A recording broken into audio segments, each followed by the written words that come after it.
podcast contains potentially adult language, adult themes, definitely drinking, and possibly sexual context. Listener discretion is advised.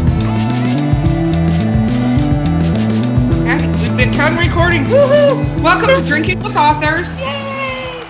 He puts a cheer track, my producer does, so it makes it sound like there's so many people surrounding me. Okay, so I'm your host. Recorded in front of a live studio audience. Yes. Actually, ironically, I'm going to just do this. I am sort of in front of a live studio audience. The rest of our writing group here. So on our writer's retreat, live studio audience. Dun, dun, dun. So we can have cheering, drinking with others. There we go. Yeah, why they didn't do that from the get-go. Please clap. Okay. So I'm your host, Erica Lance. With me today is J.M. Paquette. And I get to fangirl. I'm going to explain that in a little bit. But with us today is Dan Wells. Woo! Okay. So, let's talk about what we're drinking a little on the podcast. I decided, since it's actually kind of fairly early for us, Breakfast Stout by Founders. It is double chocolate, coffee, oatmeal stout. There's a lot of things happening right there. That's a lot of stuff. Jen, lack of judgment. Talk about your bubbly water. I'm drinking lime bubbly because I don't drink. Rebel, you rebel. Dan, what are you drinking? I am even more boring than that. I am drinking water out of this collectible King's English Bookshop tumbler. Ooh. That I've had for so long, the King's English logo is completely worn off of it. So it just looks like a disposable plastic thing from a McDonald's or something. It has a straw. You're one up on Jen, who's just out of a can. There we go. So for anybody in the far reaches of the world that doesn't know you, will you talk a little bit about what you write? Yeah. I'm Dan Wells, as mentioned. I write a little bit of everything. I am primarily known as a horror author because of the book I Am Not a Serial Killer. That was my first novel, and 12 years later, still my most successful by far. It's had a movie adaptation. It outsells everything else. But I have also written a lot of science fiction. I have written fantasy. I have written for television. I have written for stage. I have recently been doing a ton of game writing for some RPG companies. So I kind of have my fingers in as many pies as I can find. That is awesome. So we did see when doing some, cyber stalking, I'm going to call it research, but it was cyber stalking. No judgment. That you actually, because we're going to sign up for one of your online role-playing games. We didn't know you did that. Sweet. And, yes. Yeah, we're Forgotten Realms D&Ders. Well, actually, pretty much every game you listed, we played. My most obscure game I played was Teenage Mutant Ninja Turtles, the role-playing game. You know what? That's the game that got me into the hobby way back in 1988 or whatever it was. See, I said he probably remembers Torg. Oh, yeah, Torg. I never played Torg, but I remember Torg. Yeah. The worst role-playing games, I have to say, was GURPS. I felt like GURPS, which is general, some blah, blah, blah. Anyway. Generic Universal Role-Playing System. Thank you. I felt like it took 40 years to actually have a combat in GURPS, so. That's the fault of many role-playing games. Lately, I've been really getting into the super minimalist ones that are primarily narrative. But yes, that is one of my actually right now, one of my primary income streams is I'm a professional GM. I run 7 different campaigns right now. 5 D&D. No, it's 8 now because we just started a Star Trek game. So. Well, soon you'll have 9 because we're signing up. So anyway. Awesome. I look forward to it. Wonderful. So the fangirl I'm going to admit is this. I met you at Dragon Con. Okay. You were at Dragon Con and I saw I'm Not a Serial Killer and I was like, I need to have this book. I bought 2 books from you.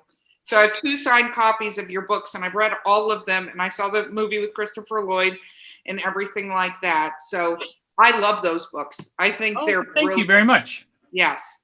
So it was funny because I was asked by this little crew here of who would I want to talk to on the show. And I was like, Dan Wells. And then Alexi's like, I can get you Dan Wells. And I was like, Yes. That wasn't me typing. That was me having like a momentary heart attack. And then I was like, breathe and type slowly. Was that the year at Dragon Con when we showed the movie? I don't think so. Okay. I don't think so. Unless I missed that. 2017 Dragon Con, we were able to show the movie, which was really Okay, I missed. Okay, great. That's great. Disappointing. My entire life is over from that Dragon. I've ruined everything. Really? That's just closing this. Not doing it anymore. No.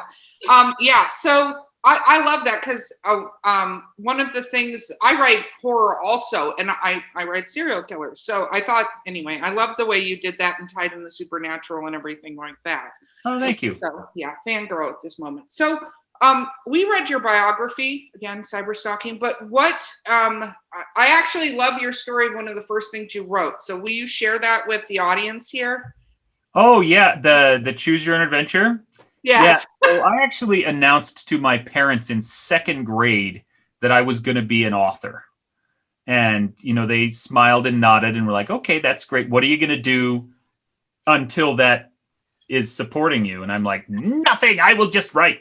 And I wrote a Choose Your Own Adventure book because those were so hot when I was in second grade. And this one was about a maze. And I thought I was so clever because, I flipped through and little 8-year-old me figured out how the Choose Your Own Adventure is structured. And then I realized that if I just sent you back to a page you'd already been to, that the maze would become impossible to escape. And I thought that was so smart. And I am marginally kinder to my readers today. I think that's brilliant. We actually were talking about writing Choose Your Own Adventure adult books in different genres. You know what? The options are there. And we have seen both Dana Schwartz and Neil Patrick Harris have put out Choose Your Own Adventure memoirs, which I think are fascinating. It's wonderful. And Audible right now is doing a ton of experimentation with Choose Your Own Adventure audiobooks. They have brought back 5 of the original titles by Montgomery, whoever, and they have partnered with Paizo to produce this huge Starfinder, like full-on Starfinder campaign that is entirely in audio, and it's fantastic. It's got great voice actors, including Nathan Fillion. So let me tell you what I want to do, okay? So first of all, the technology is there to do all this amazing Choose Your Own Adventure stuff through audio. But because they run it through the Alexa, that means that it is connected to all of the smart devices in your house. So I could do a horror story that like makes your lights flicker or turns on eerie music in another room. Like, isn't that the greatest idea? It is. You don't understand. Like both of these girls over here that are supposed to be sitting there quiet. We're just like, oh! Can you just rein it in over there? I am doing an interview.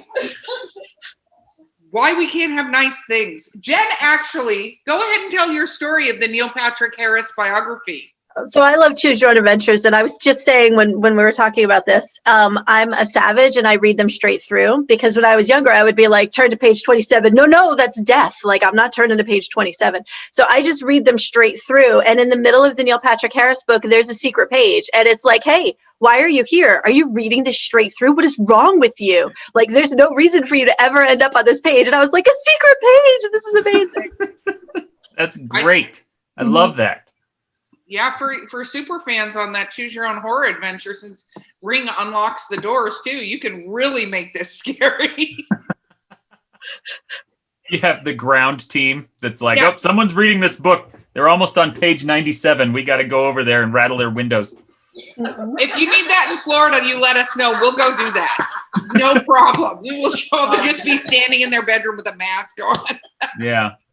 But I think the audience for interactive fiction is primed right now, and doing stuff for kids, doing adult horror stories. I would love to do like a kind of cozy mystery style thing. Gosford Park, Agatha Christie, there's a whole bunch of people in a manor house somewhere, and you can basically just choose at any time which room you want to be in. So the whole story is going on all through the house, and you just get to wander through it digitally and listen in on whatever's happening. I think there's so many options that could be really fun. That could be really, really fun, especially because you'll miss things. It's like a giant game of Clue.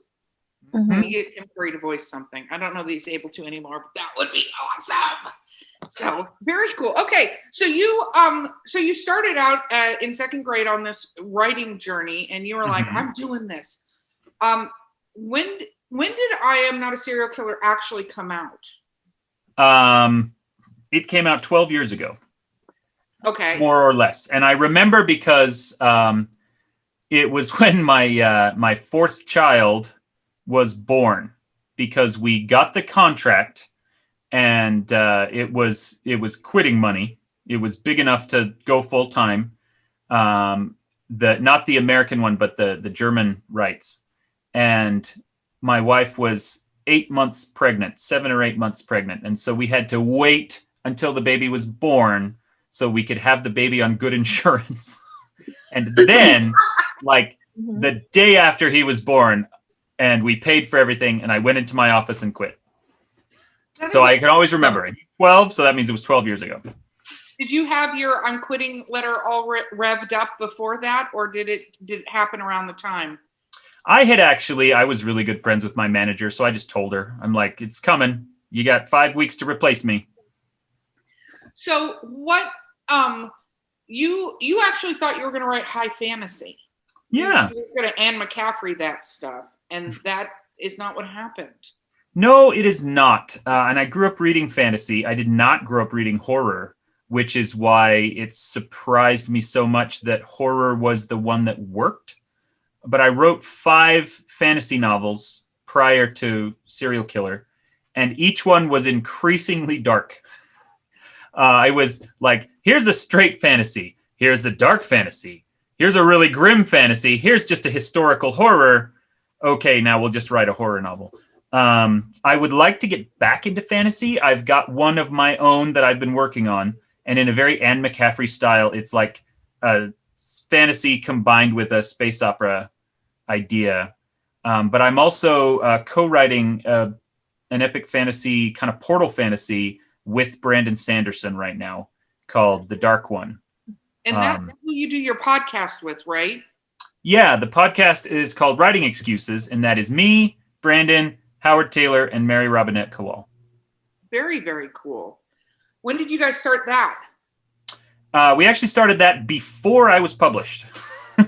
Oh, wow. It was way back in the day. So in addition to being super good friends with Brandon, I've known his brother for years as well. And we had all graduated college, but he is a few years younger. And so he was still in college, and he took an online media class. And this would have been 14 or 15 years ago. So podcasts really weren't a thing yet. Yeah. But he had to produce one for this online media class. And so he and I worked together, and I wrote a script for like an old style radio serial. And we just thought that was really funny, and we did all the voices for it. And he realized in the process of producing that it was super easy to do. And he said, well, he went to Brandon then and said, you should do a podcast. You should do a writing podcast. And Brandon immediately went out to Howard Taylor, because he was the famous one. 15 years ago, Brandon Sanderson was not yet Brandon Sanderson. He had like 2 books, maybe 3 books out. He did not have Wheel of Time yet.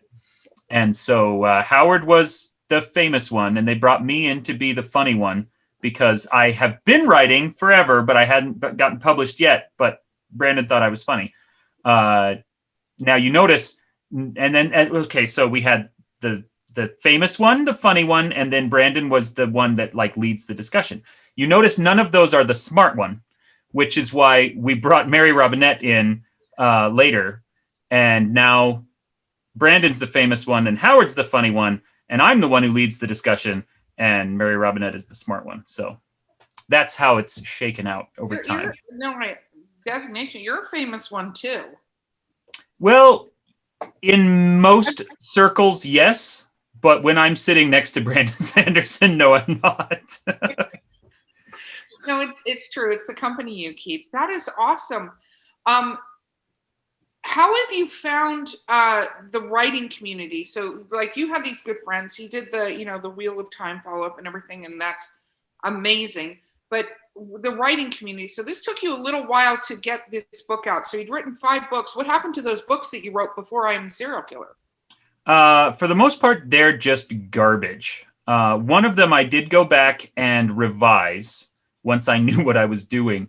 And that's called A Night of Blacker Darkness. It is a historical vampire comedy set So that was in... book 4 then, right? What? Book 4? No, that one, it's just a standalone thing. No, I know, but was it book 4 in the first 5? Because you said, I think book 4 was the historical one, right? Oh, no, it was actually 2. I wasn't counting that one. The book 4 was actually it was book 5. The historical horror was one that I refer to as Victorian Batgirl, which I did end up serializing the old unrevised version on my Patreon for a while because I just thought it was really interesting to say, hey, look, here's this book I wrote. Parts of it are very good. Parts of it are very terrible. Let's look back on it 15 years later and I can comment. So I did like an annotated version of the first half, and then I eventually got bored of doing that and stopped doing it. So I have serialized that one on Patreon. I have revised Blacker Darkness, and that's actually also the one that I adapted for stage. It's a farce, and farce is very difficult to do on the page. And I knew even when I was writing it, this really wants to be a play. And so I eventually just went to my sister, let's say 5 years ago, and said, hey, let's do this as a play, because she works in theater. We're all pretty artistic in my family. And I said, you know theater better than I do. I've done a bunch of it, but I've never written for it. And so together we co-wrote this adaptation. And it's been produced by a couple of universities, by a handful of high schools. It works so much better as a play than it ever did as a book. But yeah. And then the other 3, that nothing will ever come of those. I'm never going to do anything with those. Well, I think we all have those books as writers. You all have those books where the first thing you wrote and you're like, this never should see the light of day. And then, of course, at some time in the future, your kids will publish it after you're gone, and everybody will be like, this was his masterpiece. I promise that is not, no one will say that about this. No. But yeah, actually the very first one I wrote, the very first, not counting that choose your own adventure maze thing, the first adult novel that I wrote was actually in college. And I wrote it as my honors thesis for the university honors program, because somewhere in the fine print, there's an option to do fiction rather than research paper. And I thought, oh, well, done and done. Let's do this. So actually, the very first book I ever wrote is in the special collections of the BYU library. Wow. And what is it called for all the super fans that are going to go find this now? It is called Deeper into Chaos, and it is essentially Warhammer fan fiction.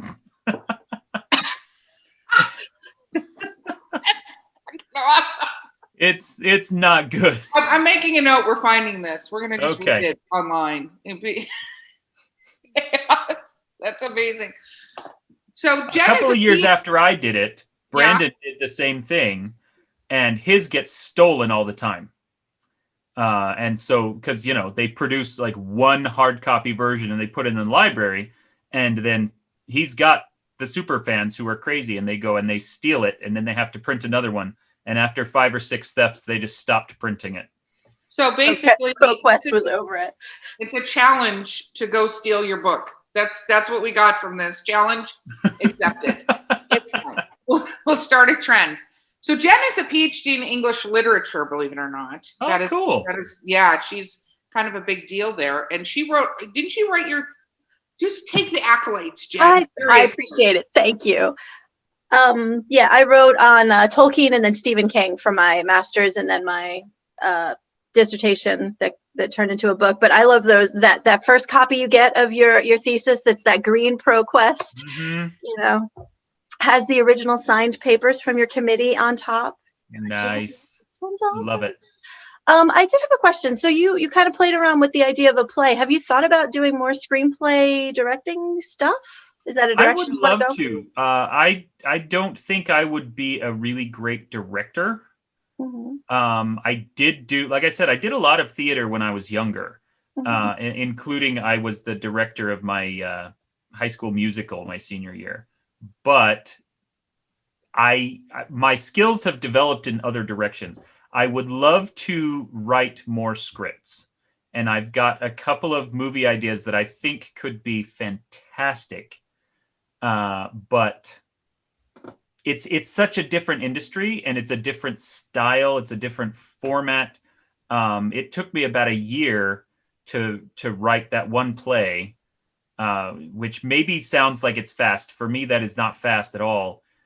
Just because I had to relearn all of the tropes and the formatting and this is how you write a thing. And that happens to me anytime I switch genres. I published a straight historical fiction spy novel earlier this year with no magic, no robots, no horror monsters or anything. And that took me forever to write and to revise because it's just a very different style. But can I tell you one of the scripts I want to write? Yes, because I was going to tell you, I actually, and I'm not saying this like, oh my God, I have friends. So my dad's, one of his very best friends is a producer in Hollywood. And he told me, because I was talking about script writing, and he told me flat out, they don't have enough real good scripts written by storytellers. And we take for granted a little bit that we're so good at world building, because that's what we have to do when we write a novel is world building. And a lot of script writers forget all of that stuff. So the movies are not as robust. So I'm just throwing that out there, that anything you do, believe it or not, they get super excited because there's a world that's behind this script. Instead of just like, here's the script, here you go, then you're done. Right? They love novelists to write scripts, and there's not enough of them. And he tells me that all the time. I'm throwing that out there. I think you should write it. Tell me about your script. Go. Okay, so here's the pitch for this. I go to like 10 or 12 Comic-Cons per year. Not this year, obviously, but under normal circumstances, I'm constantly at conventions. And one thing that comes up all the time when you get a panel of horror authors together, or crime authors, or thriller authors, is our Google search histories are just a nightmare. Oh, yeah. And, I've heard F. Paul Wilson, Richard Kadri, like all these different people talk about how we're probably on a list somewhere with the FBI. And so here's what I want to write. There's at a big Comic-Con somewhere, not the Comic-Con in San Diego maybe, but some other one. Group of crime writers, thriller writers are up there talking, and one of them jokes about how there actually is a real FBI list where they're like, oh, this guy is researching, how portable a nuclear bomb is. He's an author. We don't have to worry about that. And there happens to be an actual terrorist in the audience who hears this, and he's the nerd of his terrorist group, and they're planning some big terror attack, and he gets this idea, and he goes up to the author and is like, hey, can I commission you to do a write for hire crime caper novel, which is actually the real crime that his group is committing, but they're using him to do all the research for it because they know that he won't get caught because he's on this FBI list where they just ignore all the red flags in your search history. And so then he ends up unwittingly planning this massive terror attack. And meanwhile, they start really getting into the book aspect, and they start changing their crime to make it more dramatic and interesting and add some plot twists and side characters and stuff. I don't know if the world is ready or interested in any way in some kind of likable terrorists, but I think that's such a great idea. I'm in love with the idea of that. I think if you added You could either make it really dark or added some degree of humor based on what the author did, because they're having to basically, in doing that, follow the formula the author has given them, right? And authors can get a little excitable and add things that are not quite doable Yeah. in your life when you do it. That could be really funny, but that sounds like a series to me, not just a movie. That sounds like an 8-part series. That could be a series. That could be. And maybe the way to make it work is instead of terrorists, they could just be jewel thieves or something. And so he's planning a heist for them. Or a kidnapping. A kidnapping ransom. Nobody ever gets away with kidnapping ransoms because of how they're done. Like, because it is always the worst way they go about trying to get the ransom for kidnappings. It's like dumb. You know, like look at every movie you've ever seen. People say how they're going to do a kidnapping, and then the ransom call comes. They're always caught with the way the ransom call is. They're not caught at the house or something with the person or where they stashed the person. It's when they're like, no cops. How many times have people said, don't bring cops? Like that could be an entire funny scene right there of the writer going, don't bring cops. And they're like, that never works. Like, we need a new scene. Meanwhile, the person is kidnapped and is taking longer to get the ransom. Standing in the corner. I feel like we need to check your search history, Erica, for kidnapping plots. No, you already know, Jen, that I've already told several of my friends, if I ever get arrested, you need to immediately come down to the police department with my books in your hand and go, no, I promise you, not a serial killer. How long does a body take to decompose in the Florida summer? Yeah. What if they're in water? I have yet to meet a crime writer who doesn't claim to have the perfect crime devised. And so many people, F. Paul Wilson, again, is the one that leaps to mind because he swears that he knows the perfect crime. He could kill someone and never get caught. And I've never met a crime writer who doesn't believe that they would be an absolutely brilliant criminal.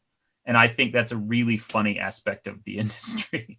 You could literally write a series called The Perfect Crime, and you could have a serial killer or something who constantly engages authors to write the perfect crime to see if it comes true. You see, look at us spitballing ideas, but that's actually not a bad idea because it's true. It's interesting when you do research and you're looking at true crime stuff. Like I always joke all the time, like leave your cell phone at home. Like if you do nothing else, please, dear God, go put your cell phone at a party. Doesn't matter, but don't take it with you. Everybody, like if you watch Snapped or all these shows, it's always like blah, blah, blah. And then their cell phone was pinged off of the tower that for some reason was right next to the murder site versus the house where they said they were 300 miles away. I'm like, how dumb do you have to be to do that? Well, in the defense of criminals, fiction in general still 30 years later has not caught up to the reality of cell phones. Because they've been the single most disruptive element of modern storytelling, I think, since modern storytelling was a thing. Nobody knows how to use them. Authors are continually frustrated by how easy communication has become, and all of the old plot tropes and all of the old obstacles that we used to be able to use don't work anymore because you can talk to anyone, anywhere, at any time. I think actually that's one of the reasons that 80s nostalgia has become such a huge wave in fiction right now is because nobody has cell phones. Actually, Jeff Strand. Do you know Jeff Strand? Have you met him? Yes.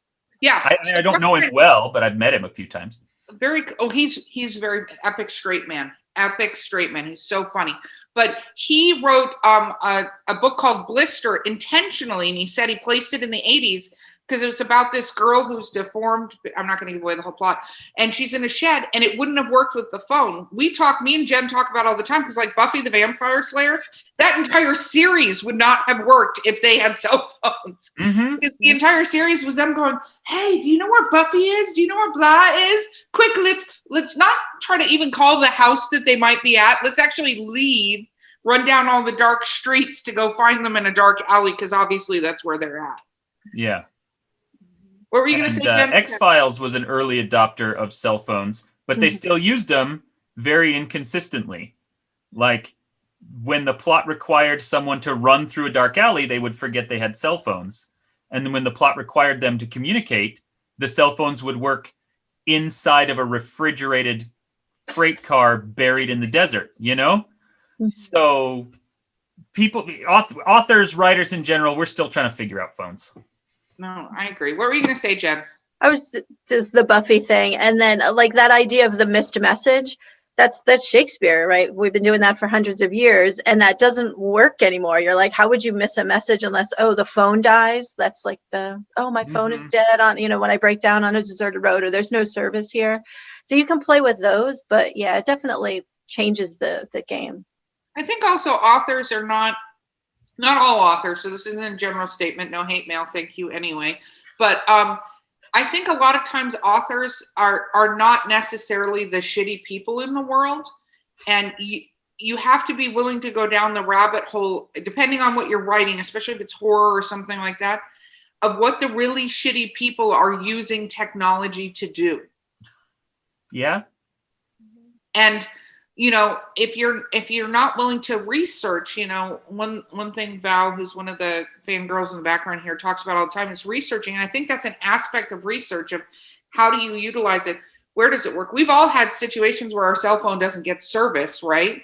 So you can legitimately put that into the plot line if it works, but you can't be like, I'm in the middle of Manhattan on a busy street and my cell phone didn't work. Like everybody's going to be like, who's your carrier? Like switch to T-Mobile or something, like, but I think it's figuring out how to utilize that. But I agree with you. I think that whole aspect is interesting.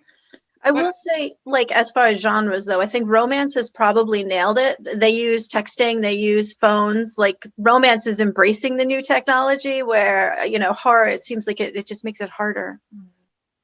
Yeah, it's interesting. I think we are starting to see it, especially now that we're getting authors who grew up with cell phones, who've never known what it was like in the before times.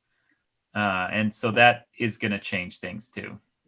But now I look at the pandemic and I want to know how this is going to change storytelling, because I think we can count on one hand, the number of TVs, movies, and books that have just fully embraced it and said, I'm going to tell stories set during this quarantine and this pandemic. I'm going to tell stories, at what point are we going to see the Law and Order series where all the investigators wear masks and all the court cases are over Zoom? Like, is that going to be a thing?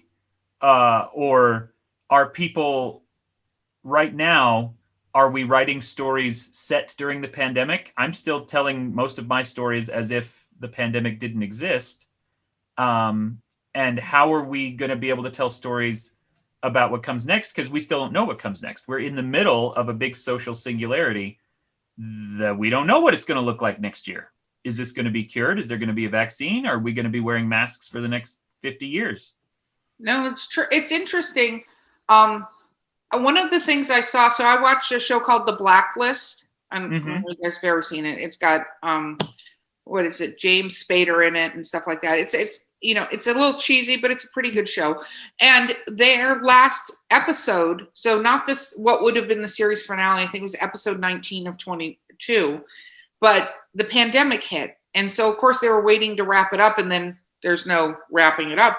What they did is they had some scenes filmed, but then they went in and they got people to do anime characters, basically, or cartoon characters, whatever, to fill in the scenes and do voiceover. And you can tell they're voiceovering over a Zoom or something like that to record the scenes and even the interaction with each other. That's why I say Zoom, because I think they probably got on a Zoom and like read the scenes opposite each other, but they had cartoon characters, and they got on, and at the beginning of the episode they were like, listen, we miss all of you guys, we want you to be safe. They record in New York, so they were like, we're all home during the pandemic. It took some figuring out, but we figured out how to do this, and this will be the final episode for you guys until we get back from the pandemic. But we want to thank all the fans and stuff. And so there were some real scenes, and then it did this like TV thing where it switched to the kind of cartoony characters or whatever you want to call it.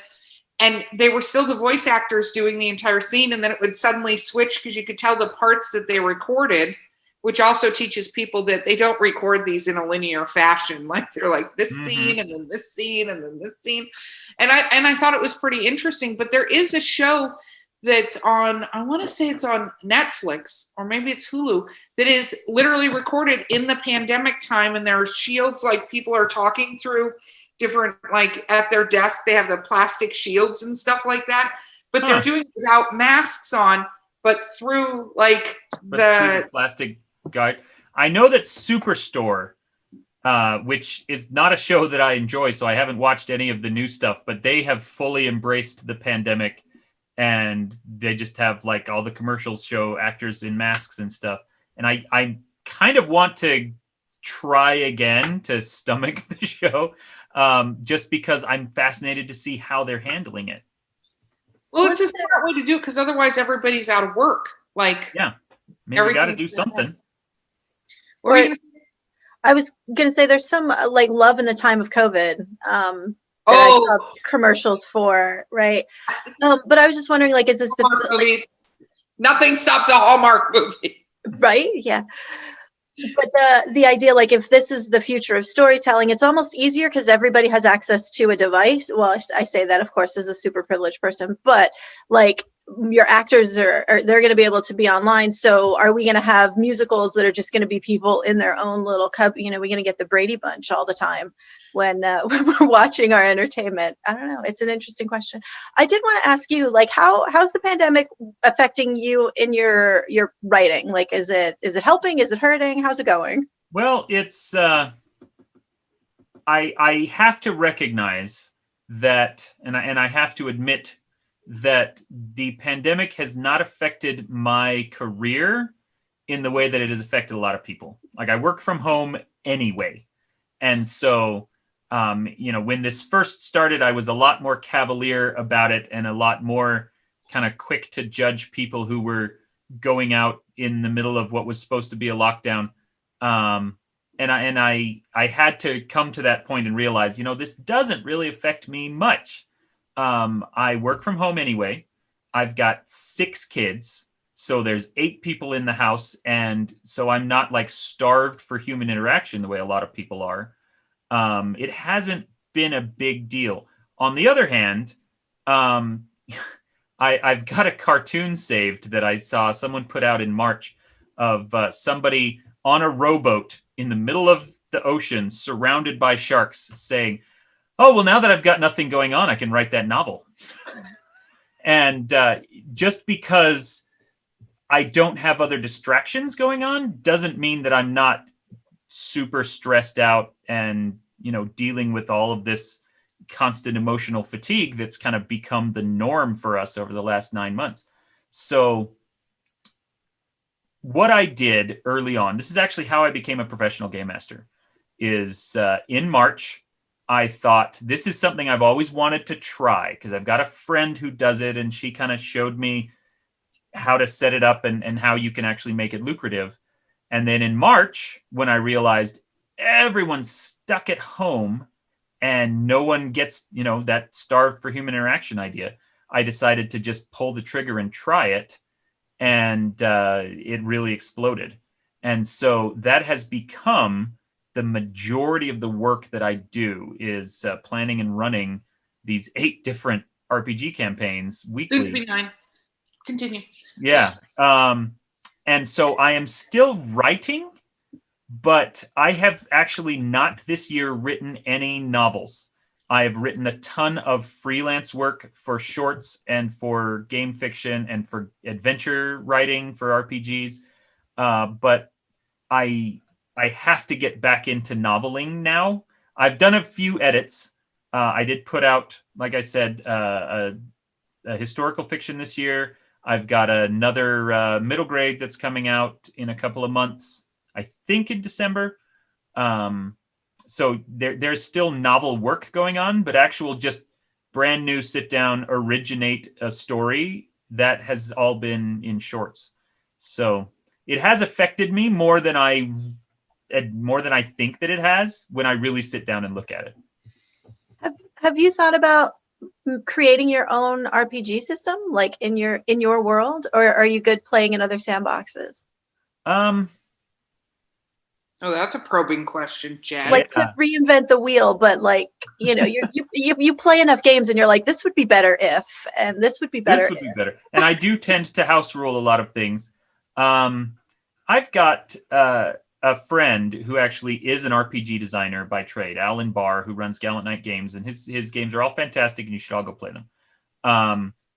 And so, at least for now, in my head, the plan, if I ever decide to actually create an RPG, is just to go to him and say, hey, let's create an RPG, because again, it's a brand new skill that I don't really have, and relying on a professional to do what he is expert in seems like a better choice.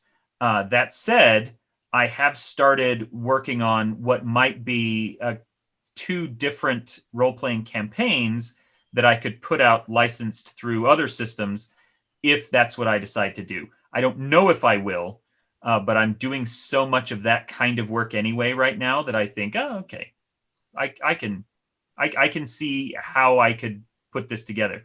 The thing is, if there's an industry where you make less money for your writing than novels, it's role-playing games. And so I just don't know if it makes sense to do it.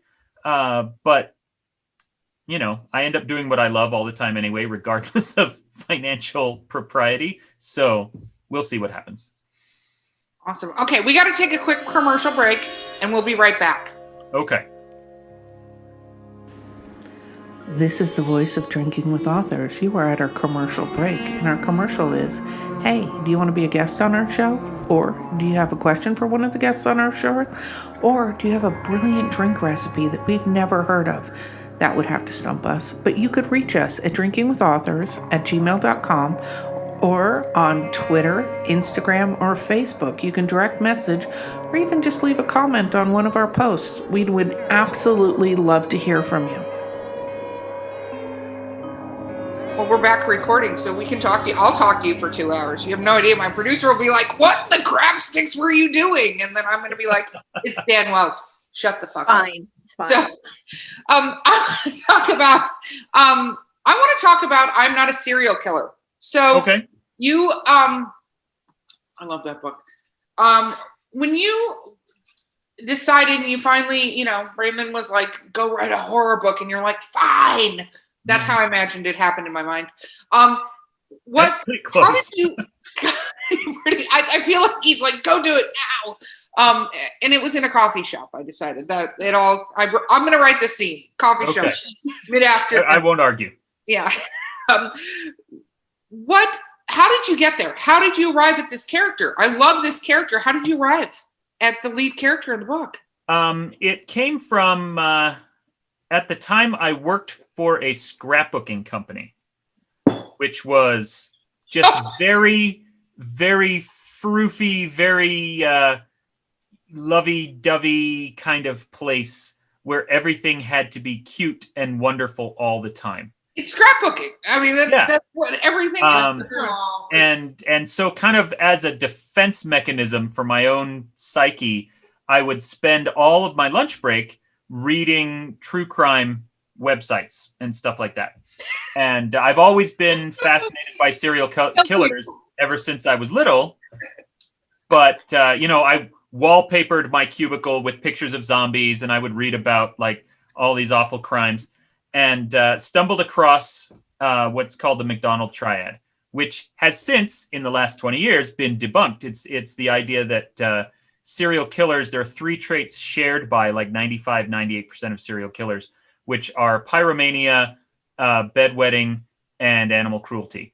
And that's not true, but at the time people thought that it was, and it was one of the early principles of psychological profiling for abnormal psychology and criminal behavior. So that got me really thinking, and that kind of sent me down the rabbit hole of, well, what are the signs? And the FBI has like a 17-point checklist of, if you check yes on most or all of these, then you have strong tendencies towards serial killer behavior. And so I was sharing all of this with Brandon, not in a coffee shop, but in a car. as we were driving home from our writing group where I had sent them yet another dark fantasy novel. And he said, that's a really great first line for a book. There are 3 traits common to all serial killers. I have all of them. And I thought, that is a really great line for a book. And that's not the first line of Serial Killer, but that's where the idea started, was the idea of someone who has every possible predictor of serial killer behavior, but is trying hard to be good.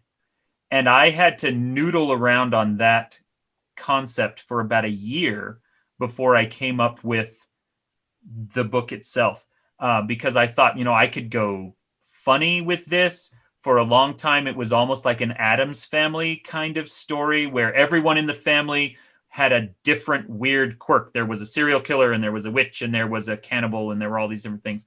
And I eventually kind of stumbled onto this. What made it work for me was the idea that the monster is more human than he is. Which is why it had to be a supernatural story. There had to be a monster in it, because I wanted to tell the story about the boy who does not feel like he is a part of the human race. That's one of the hallmarks of sociopathy, is that you do not feel connected to other people. And then contrast that to an actual inhuman monster who loves people and wants to be one of us and considers himself to be as human as possible, even though he is clearly not. And that is kind of what finally clicked everything into place and made me realize exactly who the character needed to be in order to tell that particular story. Well, one of the things I loved about I loved a lot of things about your story. One, I like that you said that cannibalism was a quirk. First of all, I'm going to start there because that's not going to put you on the FBI's most wanted list. Yeah, not at all. One of the things I really liked was being a part of the story. Like, it really was very almost like true crime. Like, you really stuck to that until the moment it turned. And I thought that was actually really brilliant, because I remember the moment, and I'm not going to give it away, that the monster part of this is revealed. Like, the actual not normal human crazy person. But the way that you wrote the killer was so like normal human serial, not extra weirdness. Like, you almost, and I love this. Actually, it's funny the way you say about the car thing was, you get to the point and I'm like, what? Like, and it was great, not bad, but like, oh my God, because you had me down the whole path of another serial killer in this town until that moment, not revealing it. And I was like, this is fucking awesome. That's what I was like reading. I'm like, this is fucking awesome the way he did this. Because I was down the whole fucking Ted Bundy in the town path kind of thing. Mm-hmm. And that's very good that you had that reaction. That is an incredibly divisive moment. And in fact, if you go jump on Amazon or Goodreads or something and look up my 1-star reviews, that's what they hate. And so I think it really just depends on audience. If you are primed to discover 7 chapters in a supernatural element you were not prepared for, then the book is fantastic. If you thought it was true crime and you're not ready to go, oh, wait, it's a monster, then it feels like a betrayal. It feels like I lied to you. And people get really, really pissed off. One of my favorite reviews that I've ever gotten was a guy on Amazon who was like, this is one of the best books I've ever read until it turns out it's supernatural. I don't read books for children about talking animals. There's no talking animals in it, and it's not for children. But if you have that idea that fantasy and speculative fiction are somehow lesser, they are less prestigious, or they are less important, or they are less valuable, then just the mere presence of the supernatural element changed this from the best book he'd ever read to a stupid thing for children. The quality of the writing doesn't change from chapter 6 to chapter 7. It's just now it's a different genre than you thought it was, and that has really divided audiences. But I think that's great. So it's funny you said you were driving in a car. So one of the first short stories I released, I kept trying to tie this whole happy ending into this story. Like and I was driving with Jen actually, and I'm telling her, like, I can't get past this point. It was a short story, and I'm like, and she's like, and Jen is one of those people that'll read the last pages of a book to see if the lead character is still there, because if they're not, she's not interested in reading the book. She won't read it. I've watched her do this for more than a Sorry, long. Salvatore ruined me. I'm sorry. Yeah, I blame him. Well, then there's a story I have to tell you, but finish this story first. Okay. So we're driving and she goes, well, why do you have to have a happy ending? And I don't know why that was the pivotal moment in part of my writing career, that none of my horror stories have happy endings, like none of them, because I realized how fucked up people would be going through, like your characters, you can see as you go through the book series, how messed up they get from this entire interaction. You don't come out of this thing unscathed, right? When you have a horrible thing happen, that doesn't happen. But it was interesting for me, even in when we're talking about reviews. So that first story I wrote, I literally got a review that said, Erica Lance is an author that likes to punch you in the fucking face. And they were so mad. That's literally what it says on Amazon, but they use some little characters to not say fucking. But yeah, it says that, and it says that basically they're so pissed off because they liked the writing, they liked the story, and then I didn't have a happy ending to it, and they hated it. They were so mad that I didn't have a happy ending. That's Jen, to this story. And I think it's funny when you get those reviews, because I read that and I went, this is an acknowledgement, because that's the effect I wanted to create. Like when people read my stories at the end, I want them to go, what the fuck just happened? Like, yeah. So one of my best friends is another horror writer named Steve Diamond. And what he says on a panel once, someone was asking, what's actually the line between like horror and urban fantasy? Because they're both dealing with the same tropes, but there's a tonal difference. What is that difference? And he said, well, urban fantasy, even when you lose, you can still win in the end. And in horror, even when you win, it still feels like you lost. And I think that's just an incredibly pithy way of perfectly encapsulating the genre of horror. Even if you win, it still feels like you lose. Anne Radcliffe, who was writing Gothic horror, kind of contemporary with Jane Austen, she said very famously, and this is paraphrased, that there is, what is it? Let me make sure that I get it right. It's okay. It's Drinking with Authors. You don't have to get the show. Yeah, that's I'm a little intoxicated on this water. She's talking about the difference between fear and dread. That fear is when you're worried that something bad is going to happen. Dread is when you realize that something bad has already happened and there's nothing you can do about it.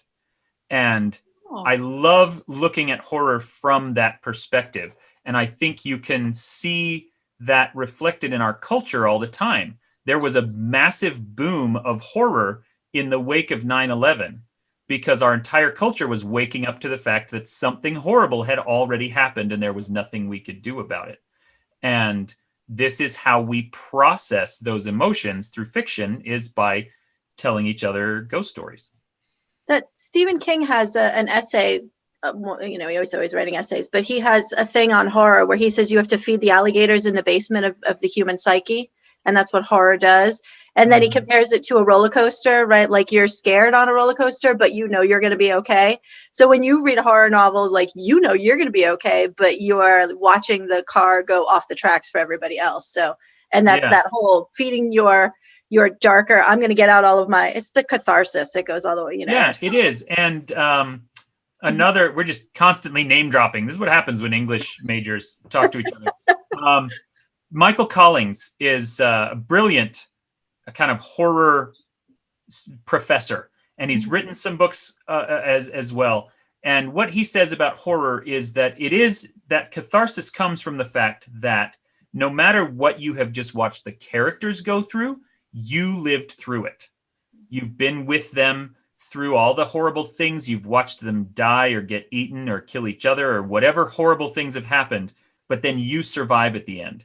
And the fact that you can close the book knowing that you survived, that you overcame it, is incredibly uplifting. It's rejuvenating in a way that people who are not fans of horror don't understand. Like, why would you want to read this awful thing? Well, it's because I lived through it. And it's because I can set it down and say, you know what?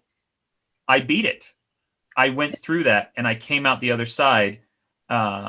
Maybe not better, but certainly not worse. And that is a triumphant feeling. And it also makes you appreciate your life. Like, all of a sudden your problem's not so bad. Like, I could be broken down in the middle of the road and being chased by a killer right now. You know what? The fact that I have a lot of work to get done, not really a problem. I should stop whining. At least I'm not being murdered. I need that like monogrammed, embroidered on a thing on my wall. I'm not being stalked by a serial killer. I'm good. I'm good. So you wrote I'm Not a Serial Killer. When you wrote that, did you go, this is going to be a series? I know, this is going to be so many books. I'm good. Or did you go, cool, I did the book. Moving on. I was trying to plan it because I knew he was a good series character. He had all the hallmarks of being a really great series character that we could do a whole ongoing thing with him. But my strategy for the book, because I had never been published prior to that, was just, I'm going to write the best single book that I can and not worry about sequels, not worry about series. If there is a chance later to write more books about this kid, then I will. But I'm just going to focus on this story and, telling a complete thing with a good ending. And then when it was actually Moshe Feder was the editor that bought it at Tor, and he loved it. And he called me and he's like, hey, this is great. I want to buy this. I would love to buy sequels. Do you have any planned? And I said, yes, of course I do. Let me send you those notes in the morning. And then I sat down and just banged out back of the napkin 2 super fast plots, and kind of hinging on the idea of, let's take classic serial killer behavior and explain it supernaturally. And so I picked like the Toy Box Killer. It was the inspiration for the second one, or Gary Heidnik, kind of a combination of the two. And then for the third, I said, let's take a stalker and how can we explain that supernaturally? And then that turned into a concept of possession and obsession, and just sent those notes off the next morning. And books 2 and 3 of the series actually hew remarkably close to those quick dashed off story ideas, much closer than I expected them to at the time. I love those. What I thought was interesting is your lead character, as he progresses through the book series, changes though from trying to distance himself, right? In my mind, this is all my mind because I'm the reader, not the writer, obviously. He tries to distance himself, but he becomes the hunter. What made you kind of go, you know what, we're going to change this up? Because it just, I wanted to let him grow. And I knew he could be a good series character, like I said, but I didn't want him to feel stagnant. And by the time you get to the end of book 2, and he's been through this twice, part of it actually is because I was a big fan of Buffy, and I was trying to figure out, well, how can I explain all these monsters in his little town without just going the Hellmouth route? I need a better idea than that, or not a better one, but a different one. I need my own version of why are there all these monsters. And, so the explanation for book 2, why is there a second monster in this tiny little Midwestern town, is because the news story in book 1 went national, and one of these other monsters recognized it and is like, oh, that's where he's been all these years. I need to go see if I can find him. And so that's what brings the second one to town. And then my explanation for the third one is, well, what brings the third one to town? He calls it. I think I mostly just liked the kind of joke of him summoning a demon over the phone. And so he ends up, with a cell phone that has some demon phone numbers in it, because there is this community of them living out there parasitically on our society. And so he just calls one and he's like, hey, I killed 2 of your friends. You're next. Come get me. And that is so many people's favorite moment in the entire series, is that end of book 2 where he's like, bring it, and turns the tables on them. And it mostly just came because I was trying to explain how to get all these extra monsters into the story. Do you when it came to starting to research, because there are all manner, you talked about the toy box killer and stuff like that. How far down the research rabbit hole, like how bad is your search history here? Oh my word. It is not good. Yeah, I grew up in Salt Lake City, Utah, which is one of the primary hunting grounds of Ted Bundy. It's the first place he was caught. He was living in Salt Lake, killing long-haired blonde college students during the same period in which my mother was a long-haired blonde college student. Carol DeRanch, the first woman who ever escaped from Ted Bundy, did so on a street corner about a mile from my house when she threw himself out of the car. She was picked up at what's called the Cottonwood Mall, which we used to shop at all the time. And so I grew up, and I don't know how I clued in at a very, very young age to the existence of all this local serial killer lore. But I did, and have been surrounded and fascinated by it my entire life. Today, so Carol DeRanch, just to continue the story, serial killers, one of the theories about how they kill is that the need builds up and builds up until they can't control themselves anymore. And so when Carol DeRanch escaped from him, that night, a high school student disappeared from Woods Cross High School, which is in the next valley up. And there is no evidence of this, but there is a ton of circumstantial evidence. And a lot of the people who have worked closely with the Ted Bundy case believe that that high school student who disappeared that night was his next victim. He had to kill somebody. He couldn't kill DeRanch, and so he came here and he found this other person. My kids go to that high school now. And so just being surrounded by it constantly has always made me, I've always been fascinated by it. And so long before I ever thought I'm going to write a book about serial killers, I have been reading all of this stuff. And I love reading about it. It's dark and it's horrible, but it's kind of like what we were talking about, that you come out the other side and you've lived through it. One story that I would love to tell, and I never will because I know I would tell it wrong, is the story of or inspired by James Bulger. He's the 3-year-old in London that was tortured and murdered by 2 9-year-old kids. They kidnapped him from a mall, literally on a whim. And then they took him off. They realized they didn't know what to do with him. They didn't want to get in trouble by abandoning him or giving him back. And they ended up killing him. And it's an absolutely heart-wrenching, mind-destroying story. It is so sad. But, one of the things that a true crime writer or a crime writer or a horror writer of any kind has to do is get into the heads of the perpetrators rather than just the victims. And there's so much pain and tragedy built into the lives of those 2 boys that killed Bulger.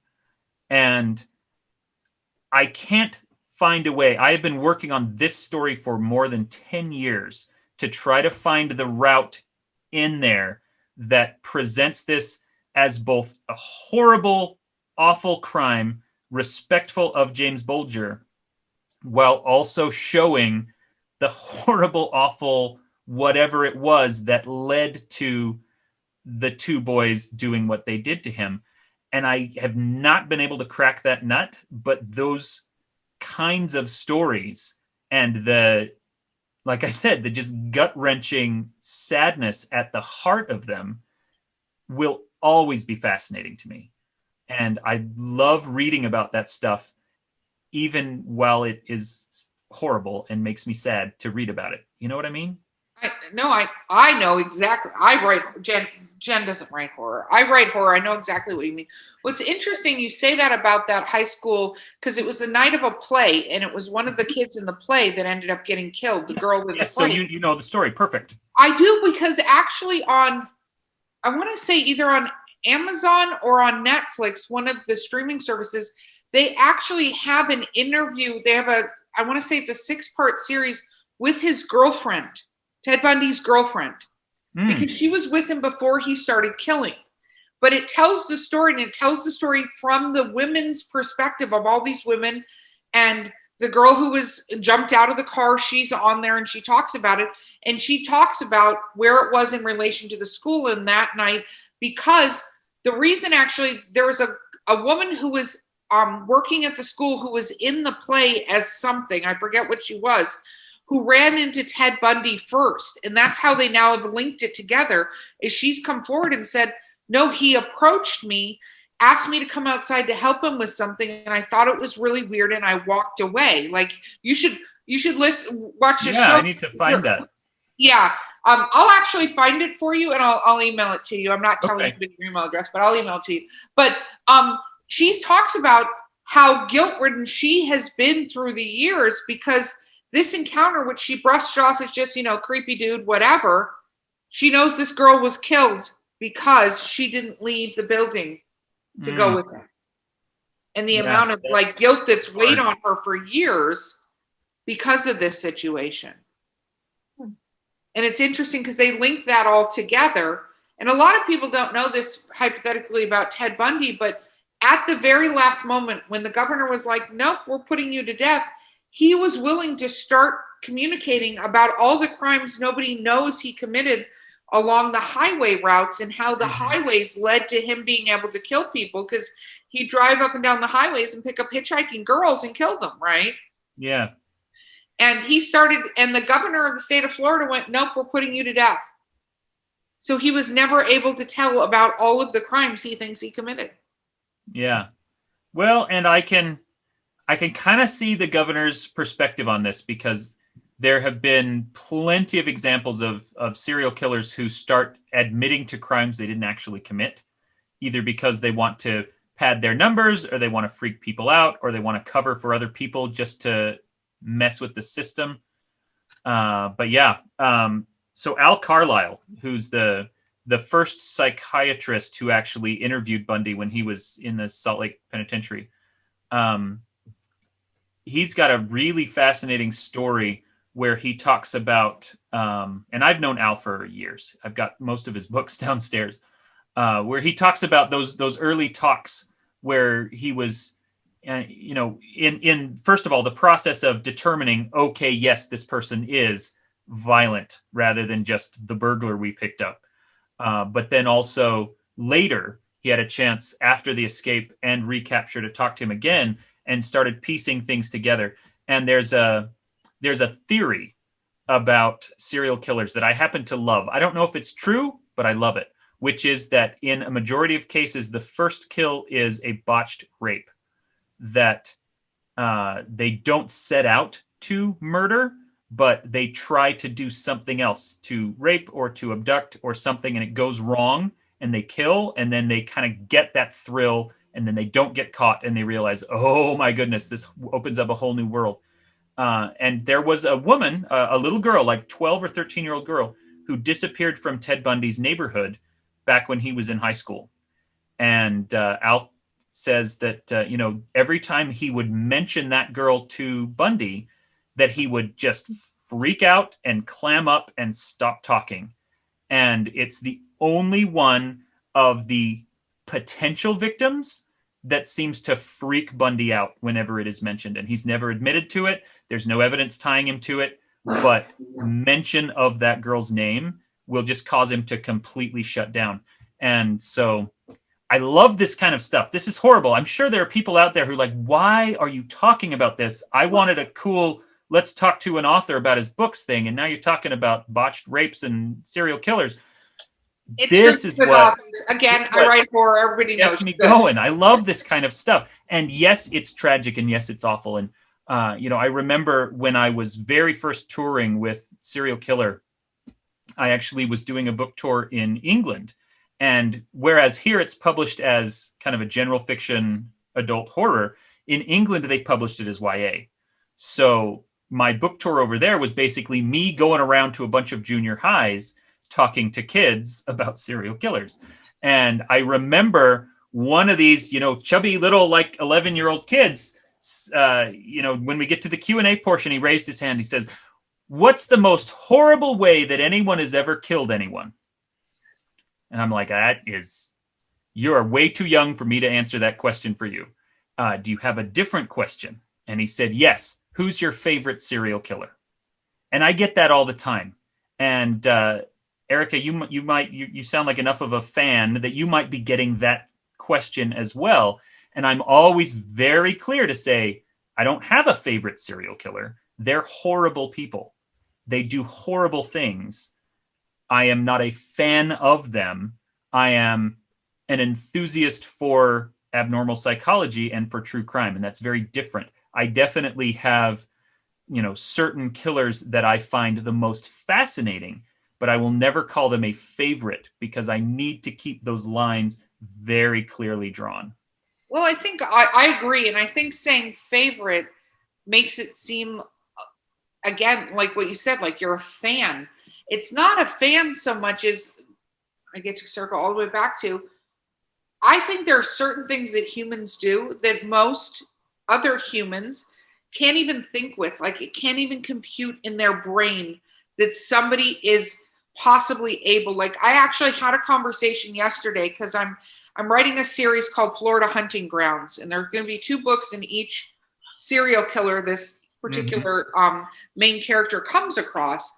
And one of the things I thought about was there is a lot of serial killers around children, kind of to your point, the children killing children, but there's a lot of serial killers who have killed children, right? And they're not the ones that are talked about a lot because you go, where is that line? Where can I talk about it? Because talking about people killing children or doing anything to children, kind of like talking about killing animal, like you could kill 5 dudes in your book, but you kill 1 dog and you're like the worst person in the entire world. Yeah. In Mr. Monster, I torture a woman to death on screen right there on the page. And the thing people get mad about is the cat who dies. Exactly. And I think it's interesting when people talk to me about this, and then how can I go to dark places? I've gotten that as a question, like, what is it like going there? And I'm like, I'm not living there. I'm vacationing. Like I go there just to do this thing, but to prove that there's, these layers that people will go to, and how far down the layer do you go though? Like how far down the layer of killing children can you go before you, to your point, writing that story? It is a fascinating, I know a lot about that story too, right? And those kids, and you peel back the layers and you go, you don't want to say, for instance, like just as an example, Ted Bundy grew up with a mother and a family where they told him this was his older sister for 6 years of his life until she got remarried. And then they went, no, that's your mother. Like a lot of people don't know that. So this is your growing up as an identity. And I say that, and I don't want a single person to go, you're trying to make him a victim. But a lot of these serial killers, not all of them, but a lot of them, you go back to the traumatizing points of their childhood and you go, how do you tell that? How do you explain? Because it doesn't explain that they killed all these people, but it does. People have this strong tendency to view any form of explanation as an excuse. And no, you can explain why a killer is doing what they're doing without excusing or justifying the crimes that they're committing. And I think that is, the main difference between the audience for my books and the audience for other people's books is they're willing to cross that line and say, okay, I know that you're not excusing this, you're just explaining how and why it's happening.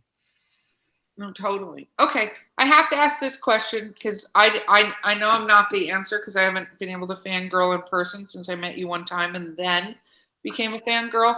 So this is just a prep that this may happen. But anyway, What is the weirdest fan moment you've had? Okay, I've got the best story for this. Are you ready? Oh, I love this. Dude, So, my books sell okay in the United States, but I am a multi-platinum bestseller, whatever, in Germany, and a huge mega bestseller in South America. And in fact, South America is the only place where I've ever been recognized on the street because my books are really, really big there. That's happened in Mexico, Bolivia, and Peru, or Are not they Peru, in Argentina. Are they So translated or? yeah, they're translated. I part of the reason is because I speak Spanish very well, and so I didn't do my own translations, but I can do interviews and radio shows, and I've been on TV there and a few things like that. And so it's easier for me to promote to them than it is for a lot of U.S. authors to do it. But for whatever reason, my books have really exploded in South America. So a few years ago, I was in Argentina, in Buenos Aires, for the International Book Fair that they have there. And I, peripheral to the book fair, they asked me if I would be willing to teach a writing class at the, not the embassy, but like this cross-cultural school that they have in downtown Buenos Aires. And so I was there and I taught the whole class, and, they had a translator on hand for me in case anything happened, but I was able to do the whole class in Spanish and it all worked out really well. And then at the end, I was signing everyone's books, and they were all, again, it's mostly a YA audience there. And so it was all teenagers. And this one girl, maybe 15 or 16 years old, at the end, I signed her books and she said, "Por favor, puedo lamerte la cara." And I didn't know what that verb lamer means. And so I looked over at the translator and she was just red as a beet. And she says, "She wants to lick your face." And I said, no, sorry, you can't do that. Thank you very much, but I can't do that. And so that night was the big speech that I gave at the book fair. And they had me in this huge hall, and there were, several thousand people. And we did this whole thing, big Q&A, and I gave a little speech. And then at the very end of it, they asked me that question: what's the weirdest fan interaction you've ever had? And so I started saying, well, actually, earlier today, there was a girl who asked if she could lick my face. And way at the back of this hall, this girl stands up and just screaming, waving her hands, "That was me! That was me!" And so, yeah, that to this day, I think, is the funniest thing that has happened. So to clarify, you are not allowed to lick your face. I just want to make that clear for all fans. No face licking allowed. No face licking. My wife, I suppose, is allowed to lick my face. Nobody else. My dogs, they can get away with it. That's where I draw the line. Okay. Now we understand where the lines are drawn on this situation. And it's a fairly low bar in terms of appropriate interaction.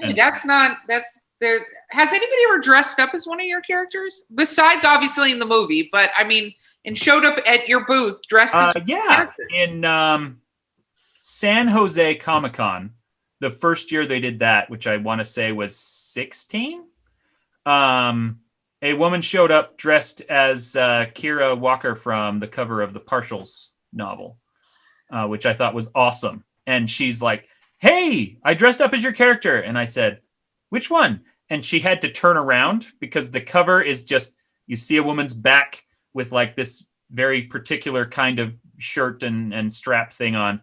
And so she turned around, and then I immediately recognized it. And I was like, that's so great. That is awesome. That is awesome. I think that might be the only one, honestly. I don't get a lot of cosplay.